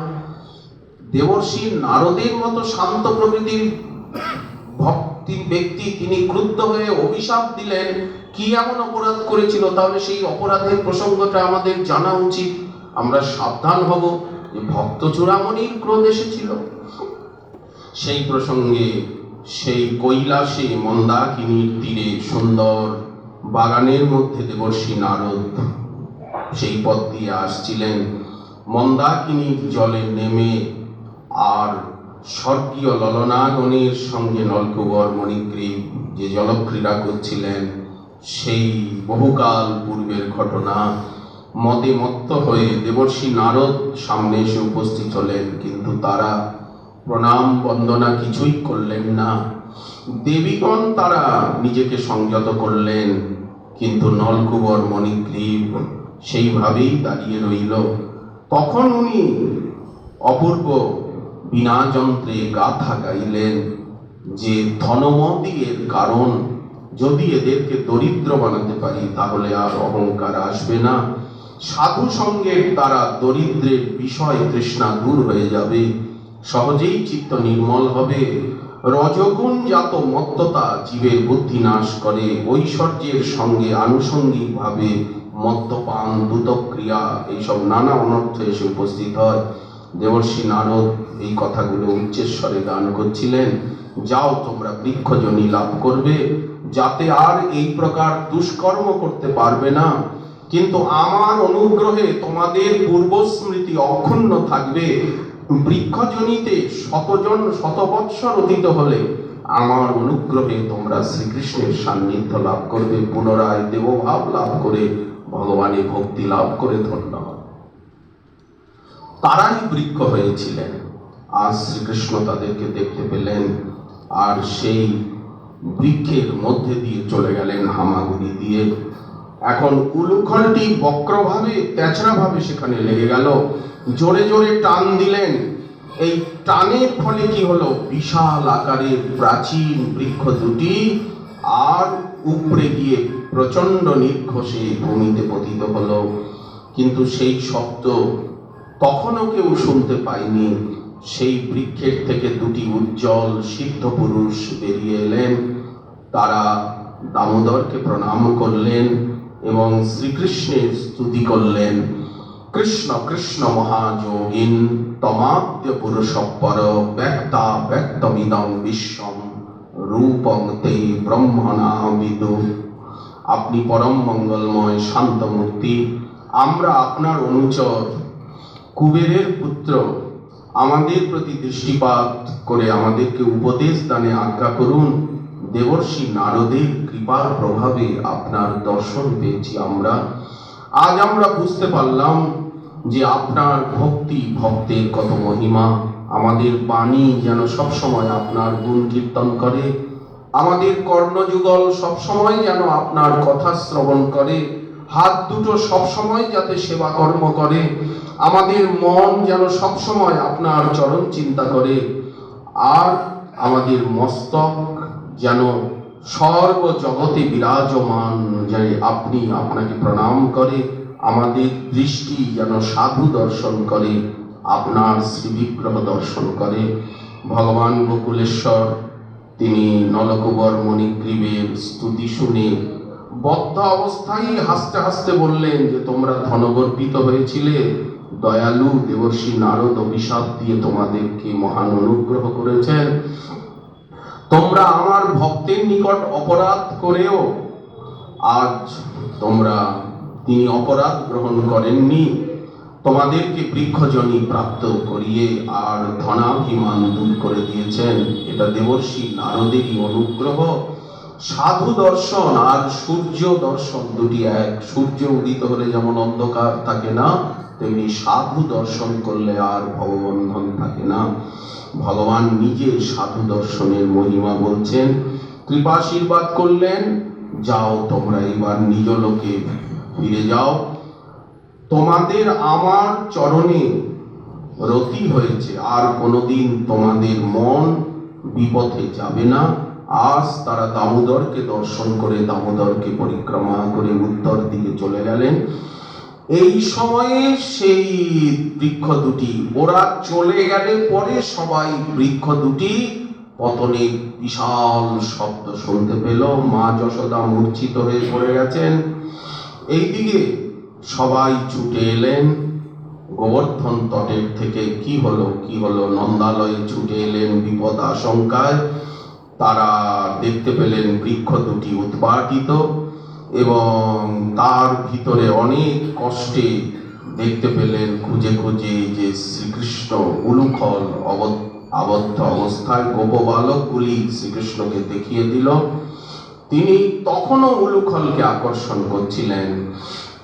ছোট ছোট কৃষ্ণ সখাগণের মুখে নন্দাদি গোপগণ সব কথাই শুনলেন, কিন্তু তারা বিশ্বাস করলেন না। এটা হতেই পারে না, শ্রীকৃষ্ণ কখনো এই পুরনো দুটো গাছকে উপরে ফেলতে পারেন না। আজ শ্রীকৃষ্ণকে ভীত দেখে গোপরাজ নন্দ, ও বাপ আমার, এই কথা বলতে বলতে শ্রীকৃষ্ণকে কোলে তুলে নিলেন, বন্ধন মোচন করলেন। নিখিল বিশ্বের জীবকে যিনি মায়াবন্ধনে বন্দী করেছেন, আর যশোদা তাকে কেশবন্ধন রজ্জু দিয়ে বন্ধন করলেন। আর শরণাগতি মাত্রেই যিনি সকলের বন্ধন মোচন করেন, মহারাজ নন্দ তার বন্ধনকে মোচন করে দিলেন। আজ এই লীলার জন্য সকলে তাকে দামোদর নামে সেদিন থেকে ডাকতে লাগলেন। গোকুলে শ্রীকৃষ্ণের একটা নূতন নাম হয়ে গেল দামোদর। গোবিন্দ দামোদর মাধবেতি। হে গোবিন্দ, হে দামোদর, হে মাধব। এর দ্বারা, এই লীলার দ্বারা উনি কি দেখালেন? দামবন্ধন এবং যমলার্জুন ভঞ্জন লীলার দ্বারা উনি প্রেমাধীনতা জগৎকে দেখালেন যে উনি কতখানি প্রেমাধীন। এরপরে ফল বিক্রয়িনীকে কৃপা করলেন। একদিন এক ফল বিক্রয়িনী পেছন দিয়ে যাচ্ছে। কে ফল নেবে? ফল নেবে গো কেউ? কৃণীহি ভো ফলানি। এই কথা শুনে এক অঞ্জলি ধান নিয়ে, অগ্রহায়ণ কাল, হৈমন্তিক ধান্য, অঙ্গনে স্তূপাকার করা আছে। শ্রীকৃষ্ণ সেই ধানগুলো নিয়ে খেলছিলেন। হঠাৎ পেছনের রাস্তা দিয়ে এক ফল বিক্রয়িনী বনবাসী রমণী, তিনি বনফল নিয়ে, আর কেউ ফল নেবে গো? কৃণীহি ভো ফলানি শুনে আর অচ্যুত ভগবান এক অঞ্জলি ধান্য নিয়ে, ফল কি গো? আমি ফল নেব, দাঁড়াও। মাথার থেকে ঝুড়ি নামিয়ে ফল বিক্রয়িনী রাস্তায় দেখছে বালক দাঁড়িয়ে আছে দিগম্বর তনু। ফল নেবে, মূল্য এনেছ? মূল্য কাকে বলে তা তো আমি জানি না। বললেন, এই যে ফলগুলো তোমায় দেব, ফলের বিনিময়ে আমাকে তো কিছু তুমি দেবে, একে মূল্য বলা হয়। উনি বললেন, আমাকে তো সবাই সবকিছু দেয়, কোনো সময় তো মূল্য চায় না, তুমি মূল্য চাইছো। বললেন আমি তো অতীব দরিদ্র, বনে বনে ঘুরে ঘুরে এই ফলগুলো জোগাড় করেছি। আচ্ছা তুমি দাঁড়াও, যেও না, এই বলে ছুটে ভিতরে গিয়ে আর এক অঞ্জলি ধান নিয়ে এলো। কিন্তু সতর্ক হতে পারেনি, ধানগুলো আঙুলের ছিদ্র দিয়ে সব পড়ে গেছে, দু একটা ধান রয়েছে। ফল বিক্রয়িনী তখন তার শূন্য হস্ত ফলে পূর্ণ করে দিলেন। আর গোপাল করেছে কি, হাতের দু একটা ধান সেই ঝুড়িতে দিয়েছে, এই নাও মূল্য। ফল বিক্রয়িনী যখন ঝুড়িটা মাথায় নিয়ে, বালক তুমি ধান আনতে গিয়ে কিন্তু ধানগুলো সব ফেলে দিয়েছো রাস্তায়, আমি বহু কষ্ট করে বনে বনে ঘুরে এই ফলগুলো জোগাড় করেছি, ফলগুলো এইভাবে ফেলে দিও না। বলে না না, আমি ফেলে দেব না। আচ্ছা শোনো বালক, তোমাকে কোনো মূল্য দিতে হবে না, তুমি একবার চাঁদ মুখে আমায় মামা বলে ডাকো, আমার একবার কোলে আসো। গোপাল ভাবলেন এ আর আশ্চর্য কি, এতে আপত্তি কি? গোপাল সেই ফল বিক্রয়িনীকে মামা বলে ডাকলেন এবং তার কোলে উঠলেন। ফল বিক্রয়িনী তাকে বুকে চেপে ধরলেন, তিনি আনন্দ সাগরে ভেসে গেলেন। ফল বিক্রয়িনীকে শ্রীকৃষ্ণ মায়ের দাসী করে গোলকে সেবা দিলেন। এখন ফল নিয়ে গোপাল চলে গেল। ফল বিক্রয়িনী ঝুড়িটি মাথায় নিয়ে ব্রজের পথে চলেছেন। হঠাৎ ঝুড়িটা ভারী বোধ হলো, উনি নামিয়ে দেখছেন মণিরত্নে ভরে গেছে। তুমি আমাকে এইসব দিয়ে ভোলালে? ফল বিক্রয়িনীর মাথা কিরকম যেন গোলমাল হয়ে গেল। উনি খালি সেই বালককে দেখছেন, দিগম্বর শিশু দাঁড়িয়ে আছে, এসো এসো আমি ফল নেব। মামা বলে আমার কোলে উঠল, আমি তাকে বুকে চেপে ধরলাম। এইসব চিন্তা করতে করতে ফল বিক্রয়িনীর মস্তিষ্ক বিকৃতি হয়ে গেল। উনি সেই মণিরত্নের ঝুড়িটা টান মেরে জঙ্গলে ফেলে দিয়ে কোথায় যে চলে গেলেন, আজ পর্যন্ত ওনাকে খুঁজে আর পাওয়া গেল না। কোথায় গেলেন? যেমন পুতনাকে মায়ের দাসী করে সেবা দিয়েছেন, তেমনি ফল বিক্রয়িনীকেও সেবা দিলেন। গোকুল মহাবনে গোপগণ দীর্ঘদিন বাস করছেন, মহাসুখেই বাস করছিলেন। কিন্তু নন্দনন্দনের জন্মের পর থেকে আজ গোকুলে নানা উৎপাত লক্ষিত হতে লাগলো। মথুরার কাছে গোকুল, এই জন্য উপনন্দ আদি বয়োবৃদ্ধ সকলে তারা মনে মনে ভাবলেন যে কৃষ্ণ বলরামের মঙ্গলের নিমিত্ত তারা সবসময় চিন্তা করছেন এখানে আমাদের থাকা ঠিক না, কারণ উৎপাতের পর উৎপাত। এই তো পুতনা এসেছিল, নারায়ণের কৃপায় গোপাল রক্ষা পেল, গরুর গাড়িটা চুরমার হলো, কিন্তু শ্রীকৃষ্ণের সামান্যতম আঘাত লাগে নাই। ঘূর্ণিঝড়ে শ্রীকৃষ্ণকে আকাশে নিয়ে গেল, কিন্তু আকাশের থেকে পড়ে গিয়ে সেই অসুরের প্রাণান্ত হলো, কিন্তু নারায়ণের দয়ায় গোপালের তো কিছু হয়নি। এই যে বিশাল অর্জুন বৃক্ষ দুটো পড়ে গেল, ব্রজবালকদের উপরেই পড়েছে, কৃষ্ণের উপরেই পড়েছে, কিন্তু পরমেশ্বরের কৃপায় কিছুই হয়নি। আরো এইরকম উৎপাত যদি হয় তাহলে গোকুল ত্যাগ করেই আমাদের যাওয়া উচিত। সমস্ত বালক বালিকা নারীগণ পুরোহিত দাস দাসী গোধন সকলকে নিয়ে আমরা অন্যত্র বসতি স্থাপন করব। আমাদের ইচ্ছা আমরা বৃন্দাবন স্থানটি বড় মনোরম, সুখসেব্য যমুনার পাড়, সেখানে পর্বত রয়েছে, বহু তৃণলতায় ভরা, পশুগণের পক্ষেও হিতকর। অতএব আমরা এখানে থেকে গিয়ে বৃন্দাবনে বাস করব। সেখানে সুন্দর সুন্দর বন রয়েছে। হে গোকুলবাসীগণ, যদি আপনাদের মনোভূত হয় তাহলে আমরা বৃন্দাবনে যাত্রা করব। শকটগুলো সজ্জিত করুন, গাভীগুলি বৎস সব অগ্রে অগ্রে করে যাত্রা করুক। আজকেই শুভ দিন, আজকেই আমরা যাত্রা করব এই গোকুল ছেড়ে বৃন্দাবন হয়ে। ওদিকে পাহাড় পর্বত আছে, আরো সুন্দর গোচারণ ভূমি বনভূমি, ওখানে বাস করব।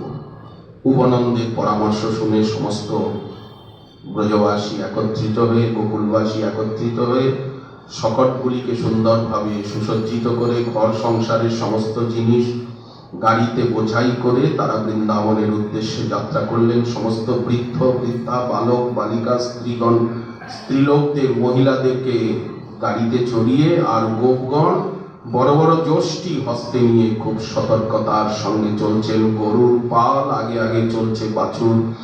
শৃঙ্গা, ভেরি, নানা বাদ্যযন্ত্র বাজাতে বাজাতে গোপগণ বৃন্দাবনের অভিমুখে অগ্রসর হলেন।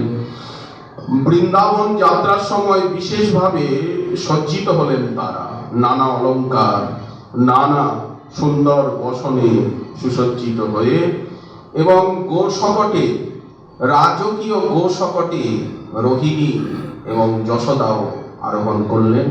নিজ নিজ পুত্রকে কোলে নিয়ে তারা গান করছিলেন সবাই। এইভাবে তারা প্রথমে কোথায় উপস্থিত হলেন? যমুনার কূলে। গোশকটের থেকে অবতরণ করে তারা বৃন্দাবনে উপস্থিত হলেন। মনোরম বৃন্দাবন, শ্যামল বনভূমি, যমুনা নদী। ধীরে ধীরে তারা গোবর্ধন পর্বতে এলেন। অতি অপরূপ শোভাময় গোবর্ধন। এই সর্বপ্রথম বৃন্দাবন বিহারী কৃষ্ণ বলরাম বৃন্দাবনকে দেখতে পেলেন। আজ গিরীন্দ্র বিহারী, গোবর্ধন বিহারী, গোবর্ধন তটচারী প্রথম গোবর্ধনকে দেখছেন জীবনে। বৃন্দাবনম গোবর্ধনম যমুনা পুলিনানি চ দীক্ষাসিতোত্তমা প্রীতির রাম মাধবয়োর নৃপ। বনভূমিকে দেখে বনমালী বড় শোভা, বনের শোভা দেখে বড় আনন্দিত হলেন। শ্রীকৃষ্ণের এইবার নন্দীশ্বরে বসতি স্থাপন করলেন গোপরাজ। বড় শানু, বৃহৎ শানুতে বৃষভানু মহারাজ, উপনন্দ মহোদয় সাহারে।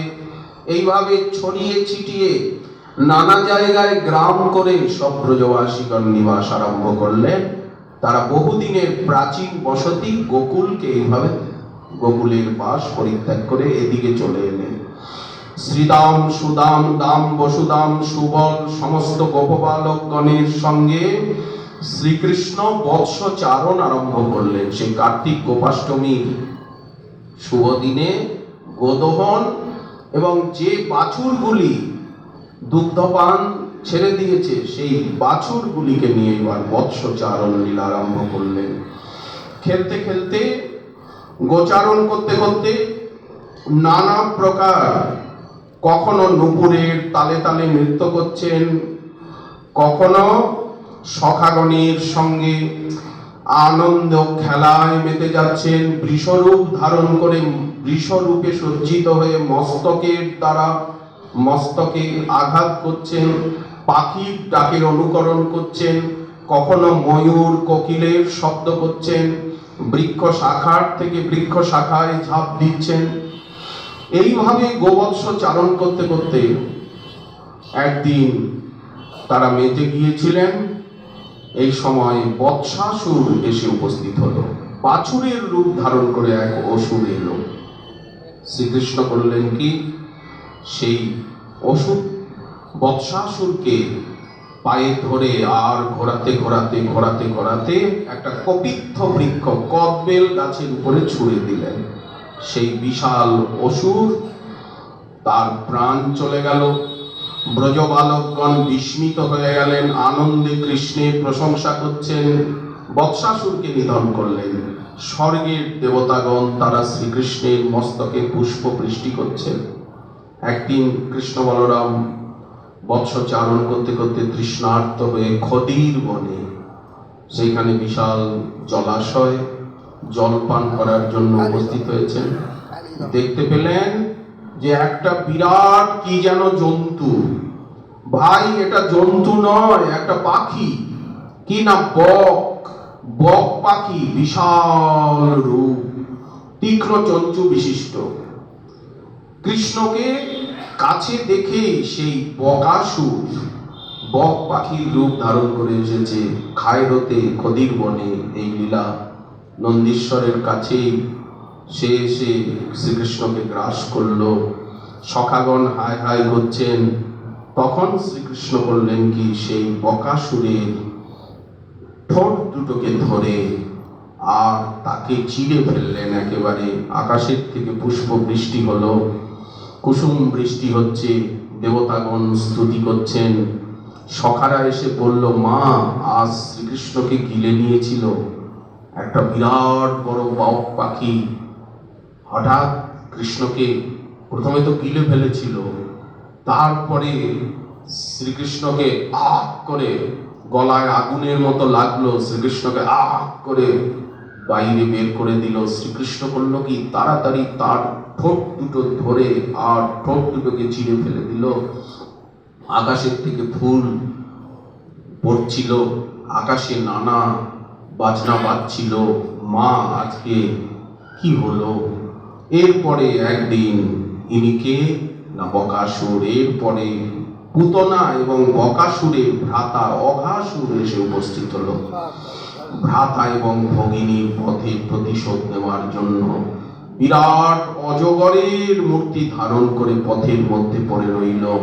গোপবালকগণকে গ্রাস করবে, কৃষ্ণকে গ্রাস করবে।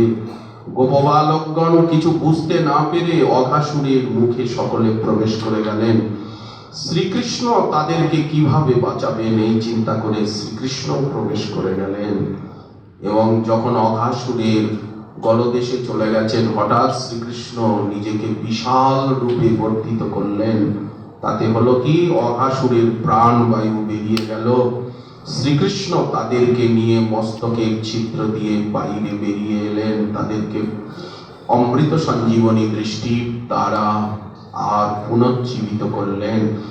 অঘাসুরের আত্মজ্যোতি আকাশে অবস্থান করছিল, স্বর্গে নাগারা বাজছিল, দেবতাগণ স্তুতি করছিলেন। সর্বসমক্ষে সেই অঘাসুরের আত্মজ্যোতি শ্রীকৃষ্ণের চরণে বিলীন হয়ে গেল। এই দৃশ্য দেখে ব্রহ্মা মনে মনে ভাবলেন যে ইনি কি আমার সেই পিতা নারায়ণ? উনি এইভাবে লীলা করছেন।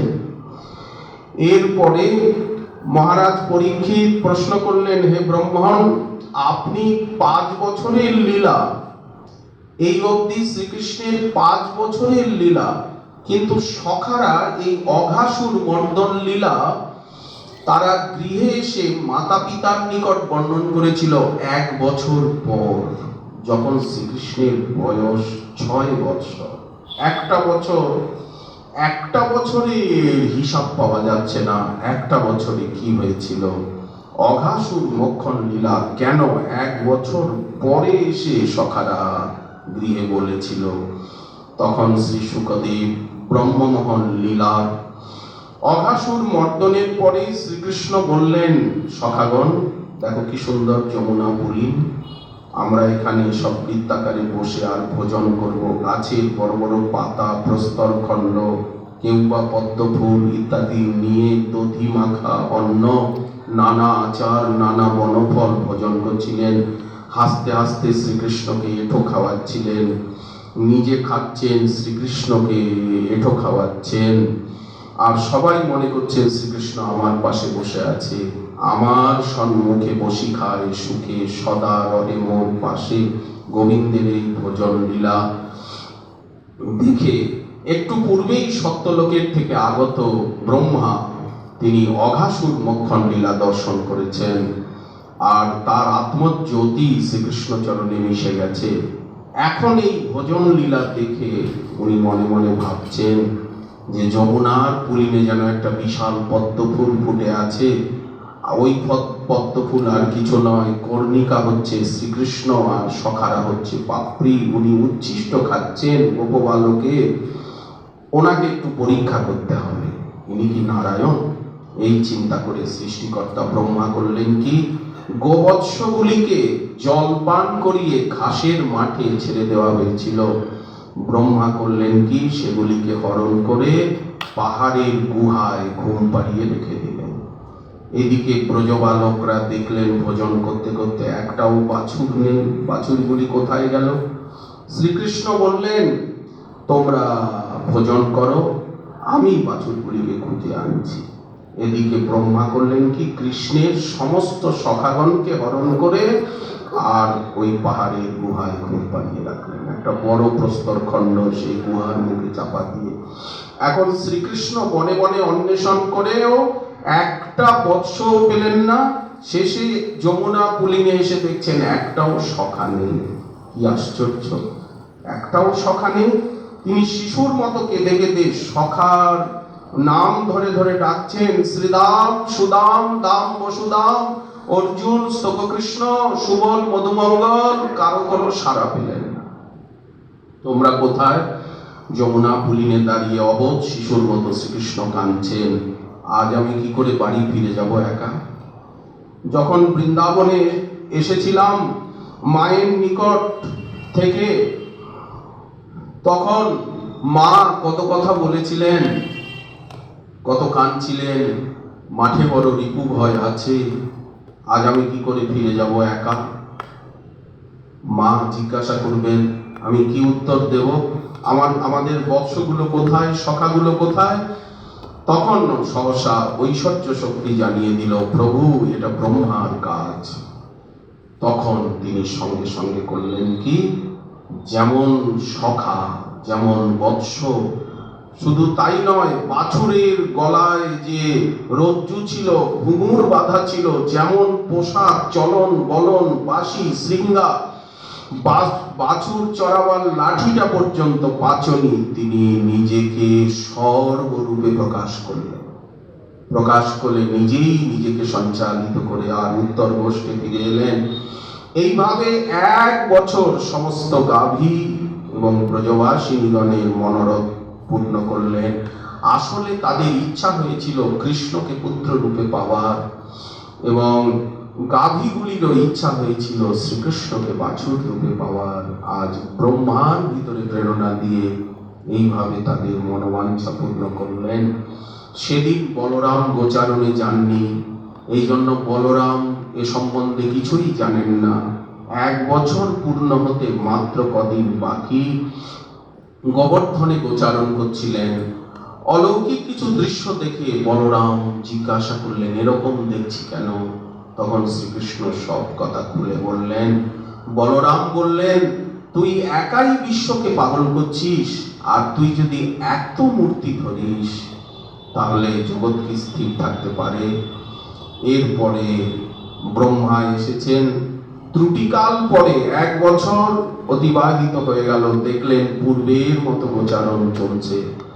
হঠাৎ ব্রহ্মা দেখতে পেলেন সমস্ত গোপবালক, চতুর্ভুজ নারায়ণ মূর্তি, সব নারায়ণ, বাছুরটাও নারায়ণ, পাচনিটাও নারায়ণ, গলার ক্ষুদ্র খণ্ডিটা পর্যন্ত নারায়ণ, লাঠিটা পর্যন্ত নারায়ণ।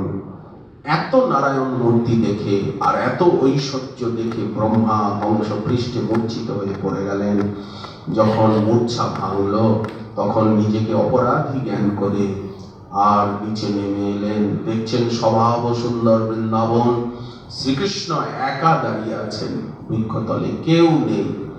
হাতে দধি মাখা অন্নের গ্রাস, 5 বছরের শিশু, হাতে অন্নের দধি মাখা অন্নের গ্রাস আর আচার, ভোজন করছিলেন। সেই মতো অবস্থায় ছুটে গেছেন বাছুরের খোঁজে, আর এখানে এসে সখাকে খোঁজ করছেন। ব্রহ্মা বহু স্তুতি করলেন কৃষ্ণের চরণে পতিত হয়ে, প্রভু আমি পরীক্ষা করতে গিয়ে বড় অপরাধ করেছি, অপরাধের প্রায়শ্চিত্ত কি করে করব? আমার এই বৃন্দাবনে কোনো একটা জন্ম লাভ হবে কি? এই যে গোপবালকগণ, এই যে ব্রজবাসীগণ আপনাকে ভালোবাসছে, আপনি তাদের সঙ্গে এইভাবে লীলা করছেন, আমি কি এদের মধ্যে কেউ হতে পারবো? অন্তত এই বৃন্দাবনে বনবাসিনী যারা ভট্টিক চণ্ডালাদি রয়েছেন, তাদের দরজায় একটা শিলাপট্ট হয়ে জন্মগ্রহণের ভাগ্য আমার হবে কি? ব্রহ্মা কত স্তুতি করলেন, কিন্তু শ্রীকৃষ্ণ তার সঙ্গে কোনো কথাই বললেন না, চুপচাপ দাঁড়িয়ে রইলেন। আবার সমস্ত সখাগণকে নিয়ে শ্রীকৃষ্ণ 1 বছর পর এই সখারা কৃষ্ণের সঙ্গে মিলিত হলো এই প্রকারে। আচ্ছা, চৈতন্য ভাগবত বলছেন আজ সৃষ্টিকর্তা ব্রহ্মা কলিযুগে সেই অপরাধ পূর্ণরূপে ক্ষমাপনের জন্য ব্রহ্ম হরিদাস রূপে অবতীর্ণ হয়ে জগতে ভক্তির মহিমা, নামের মহিমা প্রচার করে আর প্রায়শ্চিত্ত করলেন। এরপরে বছরের লীলা আরম্ভ হলো। শ্রীকৃষ্ণ 6 বছরে পা দিয়েছেন। এইবার গোচারণের অনুমতি পেলেন। সোজা সেদিন তাল বনে চলে গেলেন। পাকা তাল ফলের গন্ধ, তাল ফল আস্বাদনের ইচ্ছা হলো। তখন বলদেব চন্দ্র তাল গাছগুলিকে নাড়াচ্ছিলেন। সেই তাল বনেই ছিল ধেনুকাসুর, গর্ধবের আকৃতিতে আক্রমণ করলো। বলরাম কি করলেন, তার পেছনে পা দুটো ধরে তাকে ঘোরাতে লাগলেন। ঘোরাতে ঘোরাতে ঘোরাতে ঘোরাতে তাল বৃক্ষের উপরে ফেলে দিলেন। অনেক তাল বৃক্ষ পড়ে গেল মাটিতে। সেদিন আর তাল খাওয়া হলো না। এইভাবে ব্রজবনে বিচরণ করতে করতে যমুনার পুলিনে সখাগণ তৃষ্ণার্ত হয়ে কালীয় হ্রদের তীরে উপস্থিত। কালীয় হ্রদের বিষ জল পান করে সমস্ত সখা, গাভী, গোবৎস তারা প্রাণত্যাগ করলে শ্রীকৃষ্ণ নিজ শক্তি বলে তাদেরকে পুনর্জীবিত করলেন।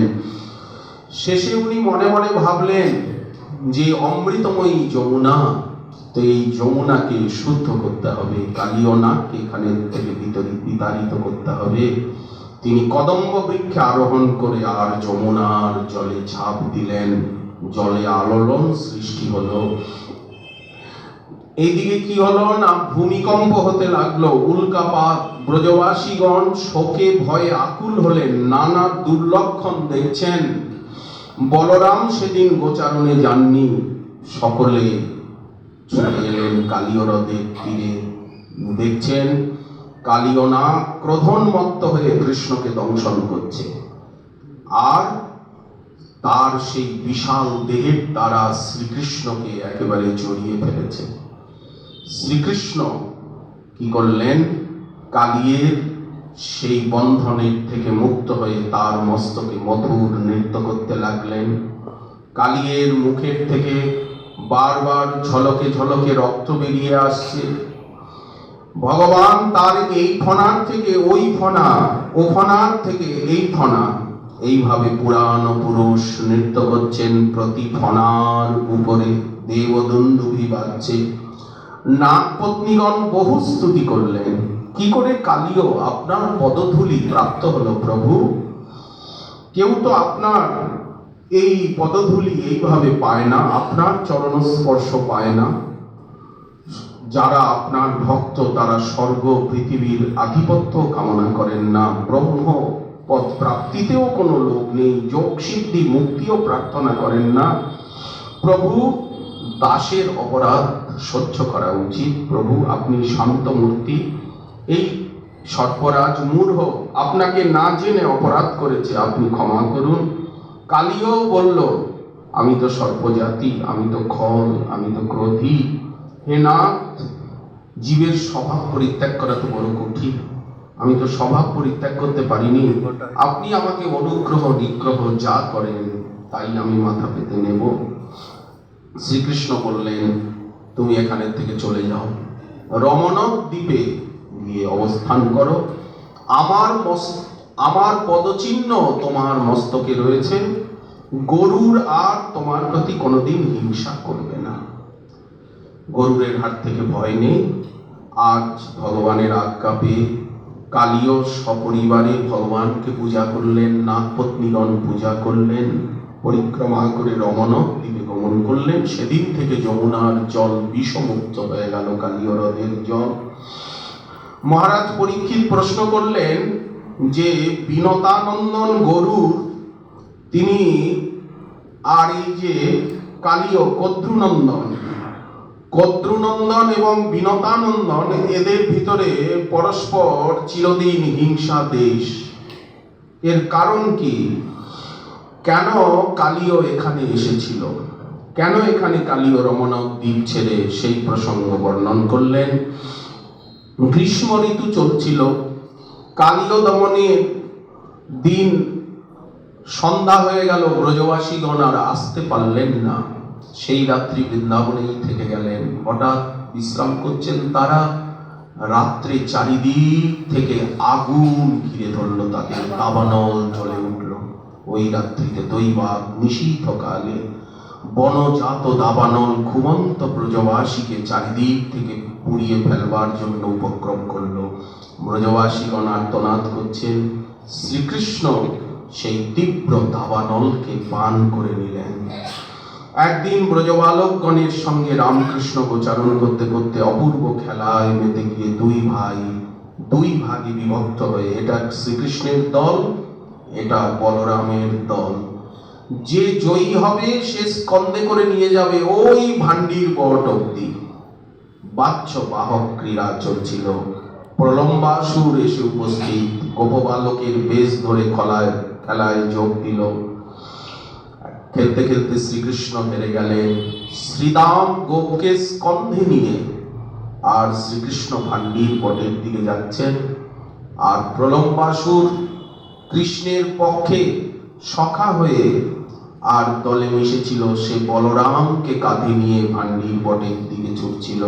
হঠাৎ আকাশে উপস্থিত হল। বলরাম দেখছেন আমি আকাশে এসে গেলাম কি করে, মেঘের উপরে।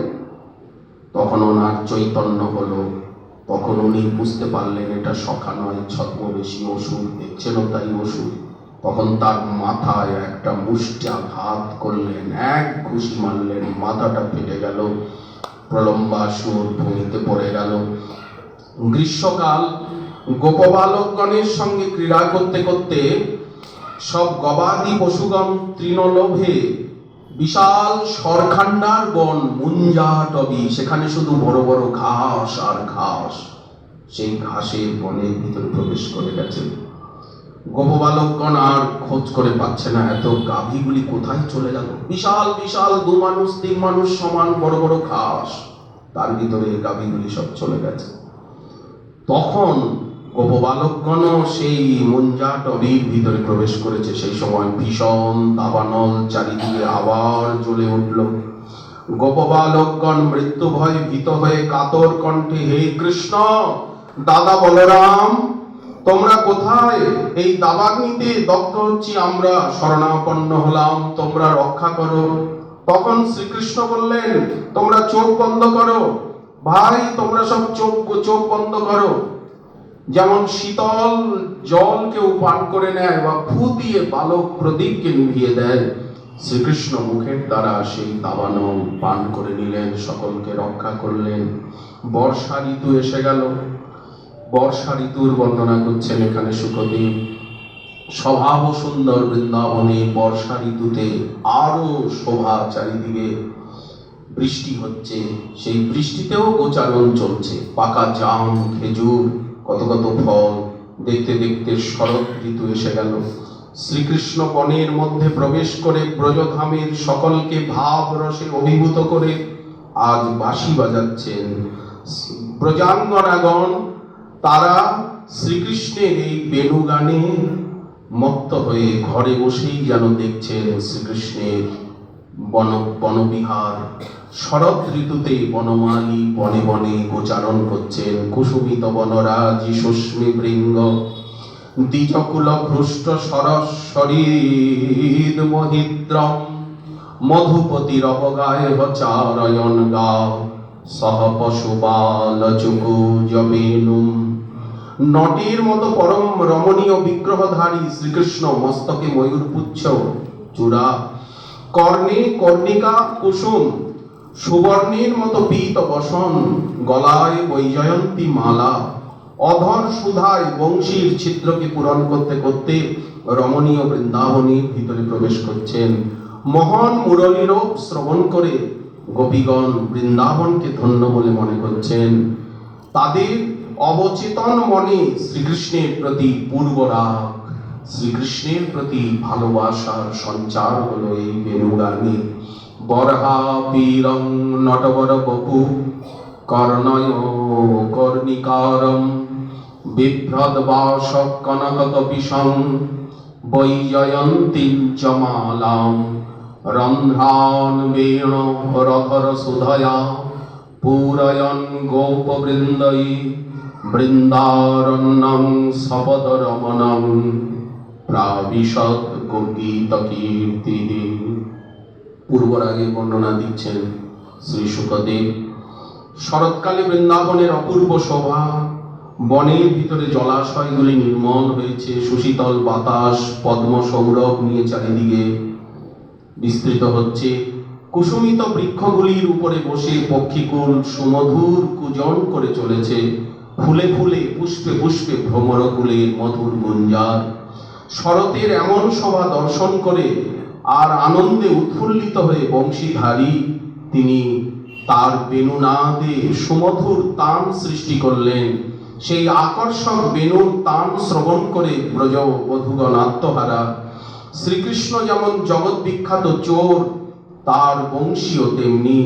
শ্রীকৃষ্ণের অধর সুধা পান করে আর অমৃত বর্ষণ করছে বাঁশি। সকলের মন প্রাণকে হরণ করছেন।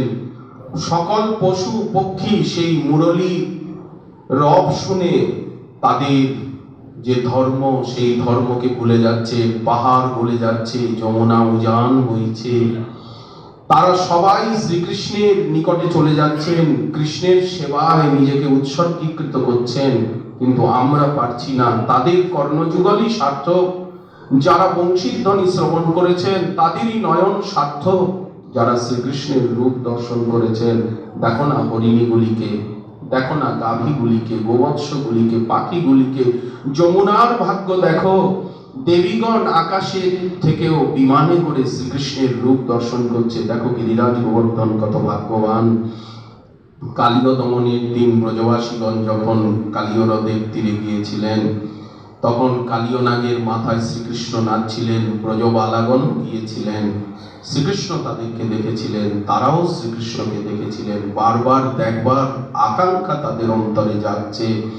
এই হচ্ছে পূর্বরাগ। দেখতে দেখতে হেমন্ত ঋতু এসে গেল। হেমন্ত ঋতুর প্রথম কার্তিক মাস, সেখানে অগ্রহায়ণ মাস। সেই অগ্রহায়ণ মাসে তারা কি করলেন? কাত্যায়নী ব্রত করলেন। একটি মাস ব্যাপী ব্রজের কুমারিকাগণ শ্রীকৃষ্ণকে প্রতিরূপে পাওয়ার জন্য অগ্রহায়ণ মাসে তারা পূর্ণিমা পর্যন্ত একটি মাস ব্যাপী হবিষ্যান্ন ভোজন করে কাত্যায়নী দেবীর ব্রত করছেন।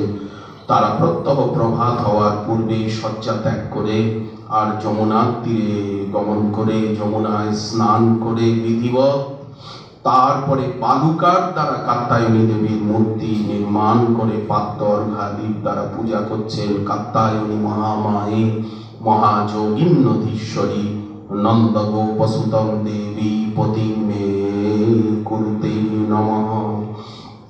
যখন তাদের মাস পূর্ণ হবে, একদিন নন্দনন্দন এসে উপস্থিত হলেন। ব্রত উদযাপন দিবসে অগ্রহায়ণী পূর্ণিমা তারা নিত্য দিনের মতো পূজাকে সমাপ্ত করেছেন। দেবীর চরণে কোটি কোটি বার প্রণাম করেছেন, স্তুতি নিবেদন করেছেন। হে কাত্যায়নী দেবী, আজ আমাদের ব্রতের অন্তিম দিবস।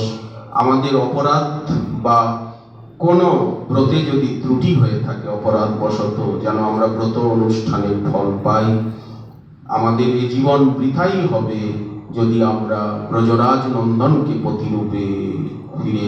প্রতিরূপে না পাই। তা না হলে আমরা গৃহে ফিরেই যাব না, এখানেই পড়ে থাকবো। তারা যখন তাদের বসনকে দেখে আর অবভৃত স্নান অর্থাৎ যজ্ঞান্ত স্নান করার জন্য যমুনার জলেও নেমেছিলেন। পরমানন্দে জলক্রীড়া করছিলেন, কৃষ্ণ গুণগান করছিলেন সাঁতার কাটতে কাটতে। আজ অগ্রহায়ণী পূর্ণিমা তিথি। ব্রজবালাগণের ব্রত সম্পূর্ণ হয়েছে, ব্রতের ফল প্রদান করতে হবে। তারা তো এই ফলই চাইছেন, আমাকে প্রতিরূপে চাইছেন। শ্রীকৃষ্ণ গোপনে সেইখানে এসে উপস্থিত হলেন। যমুনার বক্ষ আলোকিত করে ব্রজবালাগণ সাঁতার কাটছিলেন তপবনে। আর কৃষ্ণ গানাবেশে গীতাবেশে তারা আত্মহারা, তারা বুঝতে পারেননি যে কৃষ্ণ উপস্থিত হয়েছেন। আজ শ্রীকৃষ্ণ কদম্ব বৃক্ষে আরোহণ করে তাদের বস্ত্রগুলি সব বৃক্ষ শাখায় নিয়ে গিয়ে সেইখানের থেকে সম্বোধন করে হাস্য পরিহাস করতে লাগলেন। তারা শ্রীকৃষ্ণকে অনেক প্রার্থনা করলেন যে বসনগুলো ফিরিয়ে দাও, কিন্তু আমাদের বেণুবাদ্য বিনোদী তিনি লীলা বিনোদ করছেন, নানা অজুহাত প্রকাশ করতে লাগলেন। শেষে বললেন, তোমাদের মনোবাসনা আগামী পূর্ণিমাতে, আগামী যে পূর্ণিমার রাত্রগুলিতে পূর্ণ হবে, তারা অনেক প্রার্থনা করলেন, শ্রীকৃষ্ণ তাদেরকে শেষে বসন ফিরিয়ে দিলেন। এই বস্ত্র হরণ লীলা শ্রীকৃষ্ণ বলরাম গোপবালকগণকে সঙ্গে নিয়ে গোচারণ করতে করতে মথুরার নিকটে সেদিন চলে গেছেন। সেই বনটির নাম হচ্ছে অশোক বন। সেই বনের মধ্যে কৃষ্ণ বলরাম অশোক বৃক্ষের নিচে বসে আছেন। বনভূমির কি শোভা! এসো আমরা গল্প গুজব করি। কৃষ্ণকে ছেড়ে যেতে কোনো ব্রজবালকেরই ইচ্ছা নেই, সবাই শ্রীকৃষ্ণের কাছেই। হঠাৎ সকলে ক্ষুধার্ত হয়ে পড়েন। মধ্যাহ্নকাল উপস্থিত। আজকে তো আমরা কোনো খাবার আনিনি, আমাদের সঙ্গে তো কোনো খাবার নেই, কোনো আহার্য বস্তু নেই। কেন আজ যে আহার্য বস্তু নেই? রোজই জননীগণ ফল মূল অন্ন দধি নবনীত পিঠা পুলি সব দিয়ে দেন, আজ কেন যেন ভুলে গেছেন। তারা কেন এমন হলো? যোগমায়ারই ইচ্ছা, কোনো খাদ্য নেই, সবাই ক্ষুধার্ত। মধ্যাহ্নকাল, সকলে বলছেন রাম কৃষ্ণ ক্ষুধারূপী অসুর আজকে আমাদেরকে আক্রমণ করেছে। দাদা বলাই, তোমরা তো বলশালী, বনে প্রায়ই কোনো অসুর রাক্ষসকে নিধন করো, রোজই না কোনো আশ্চর্যজনক ঘটনা ঘটে বনে। কিন্তু ভাই কানাই, আজ ক্ষুধারূপী অসুর আক্রমণ করেছে, একে দমন করো। শ্রীকৃষ্ণ বললেন কোনো চিন্তা নেই, এক কাজ করো, এখান থেকে একটু এগিয়ে যাও, দেখবে সেখানে যাজ্ঞিক ব্রাহ্মণগণ তারা যজ্ঞ করছেন। তাদের কাছে গিয়ে বলো যে কৃষ্ণ বলরাম নিকটে এসেছেন, আপনারা কিছু নৈবেদ্য দিন। তো নিশ্চয়ই তারা দেবেন। যাও, বেদবাদী ব্রাহ্মণগণ স্বর্গ কামনায় আঙ্গিরস যজ্ঞ করছেন, যজ্ঞস্থলে গিয়ে অন্ন ভিক্ষা করো, কোনো সংকোচ বোধ করো না। শ্রীকৃষ্ণের নির্দেশ মতো তারা মথুরার নিকটে গিয়ে যাজ্ঞিক ব্রাহ্মণগণের কাছে তাদেরকে প্রণাম করে হাত জোড় করে বললেন, ব্রাহ্মণগণ, কৃষ্ণ এবং বলরাম নিকটেই অশোক বনে এসেছেন, ওনারা ওখানে আছেন, সবাই ক্ষুধার্ত, আমাদেরকে কিছু অন্ন দিন, কিছু খাদ্যদ্রব্য দিন। তারা কোনো কথা শুনলেন না, তাকালেনও না। তারা আহুতি দিচ্ছেন, যজ্ঞ করছেন। অনেকক্ষণ দাঁড়িয়ে থেকে তারা ফিরে এলেন। শ্রীকৃষ্ণ বললেন, শোনো, এক কাজ করো, আমারই ভুল হয়ে গেছে। পেছনে দেখবে পত্নীশালা, সেখানে যাজ্ঞিক ব্রাহ্মণীগণ আছেন, তোমরা ব্রাহ্মণীগণের কাছে গিয়ে অন্ন ভিক্ষা করো, যে আমরা ক্ষুধার্ত। তখন তারা ব্রাহ্মণীগণের কাছে গিয়ে অন্ন প্রার্থনা করলেন, শ্রীকৃষ্ণের কথা জানালেন। শুনেই ব্রাহ্মণীগণ শ্রীকৃষ্ণকে দর্শন করার জন্য উৎকণ্ঠিতা হলেন, পুলকিতা। অন্ন ব্যঞ্জনাদি সব নিজ হস্তে প্রস্তুত স্বর্ণ থালে সজ্জিত করে মস্তকে নিয়ে কৃষ্ণের উদ্দেশ্যে ধাবিতা হলেন। বাধা দিল পতি পুত্র বন্ধুগণ, কিন্তু কোনো বাধাই তারা মানলেন না, ছুটে গেলেন। উপস্থিত হলেন যমুনার তীরে অশোক কাননে। ভাদ্র, এই স্থানটি অক্রুর ঘাটের কাছে, অক্রুর ঘাটেরই নিকটে। দেখছেন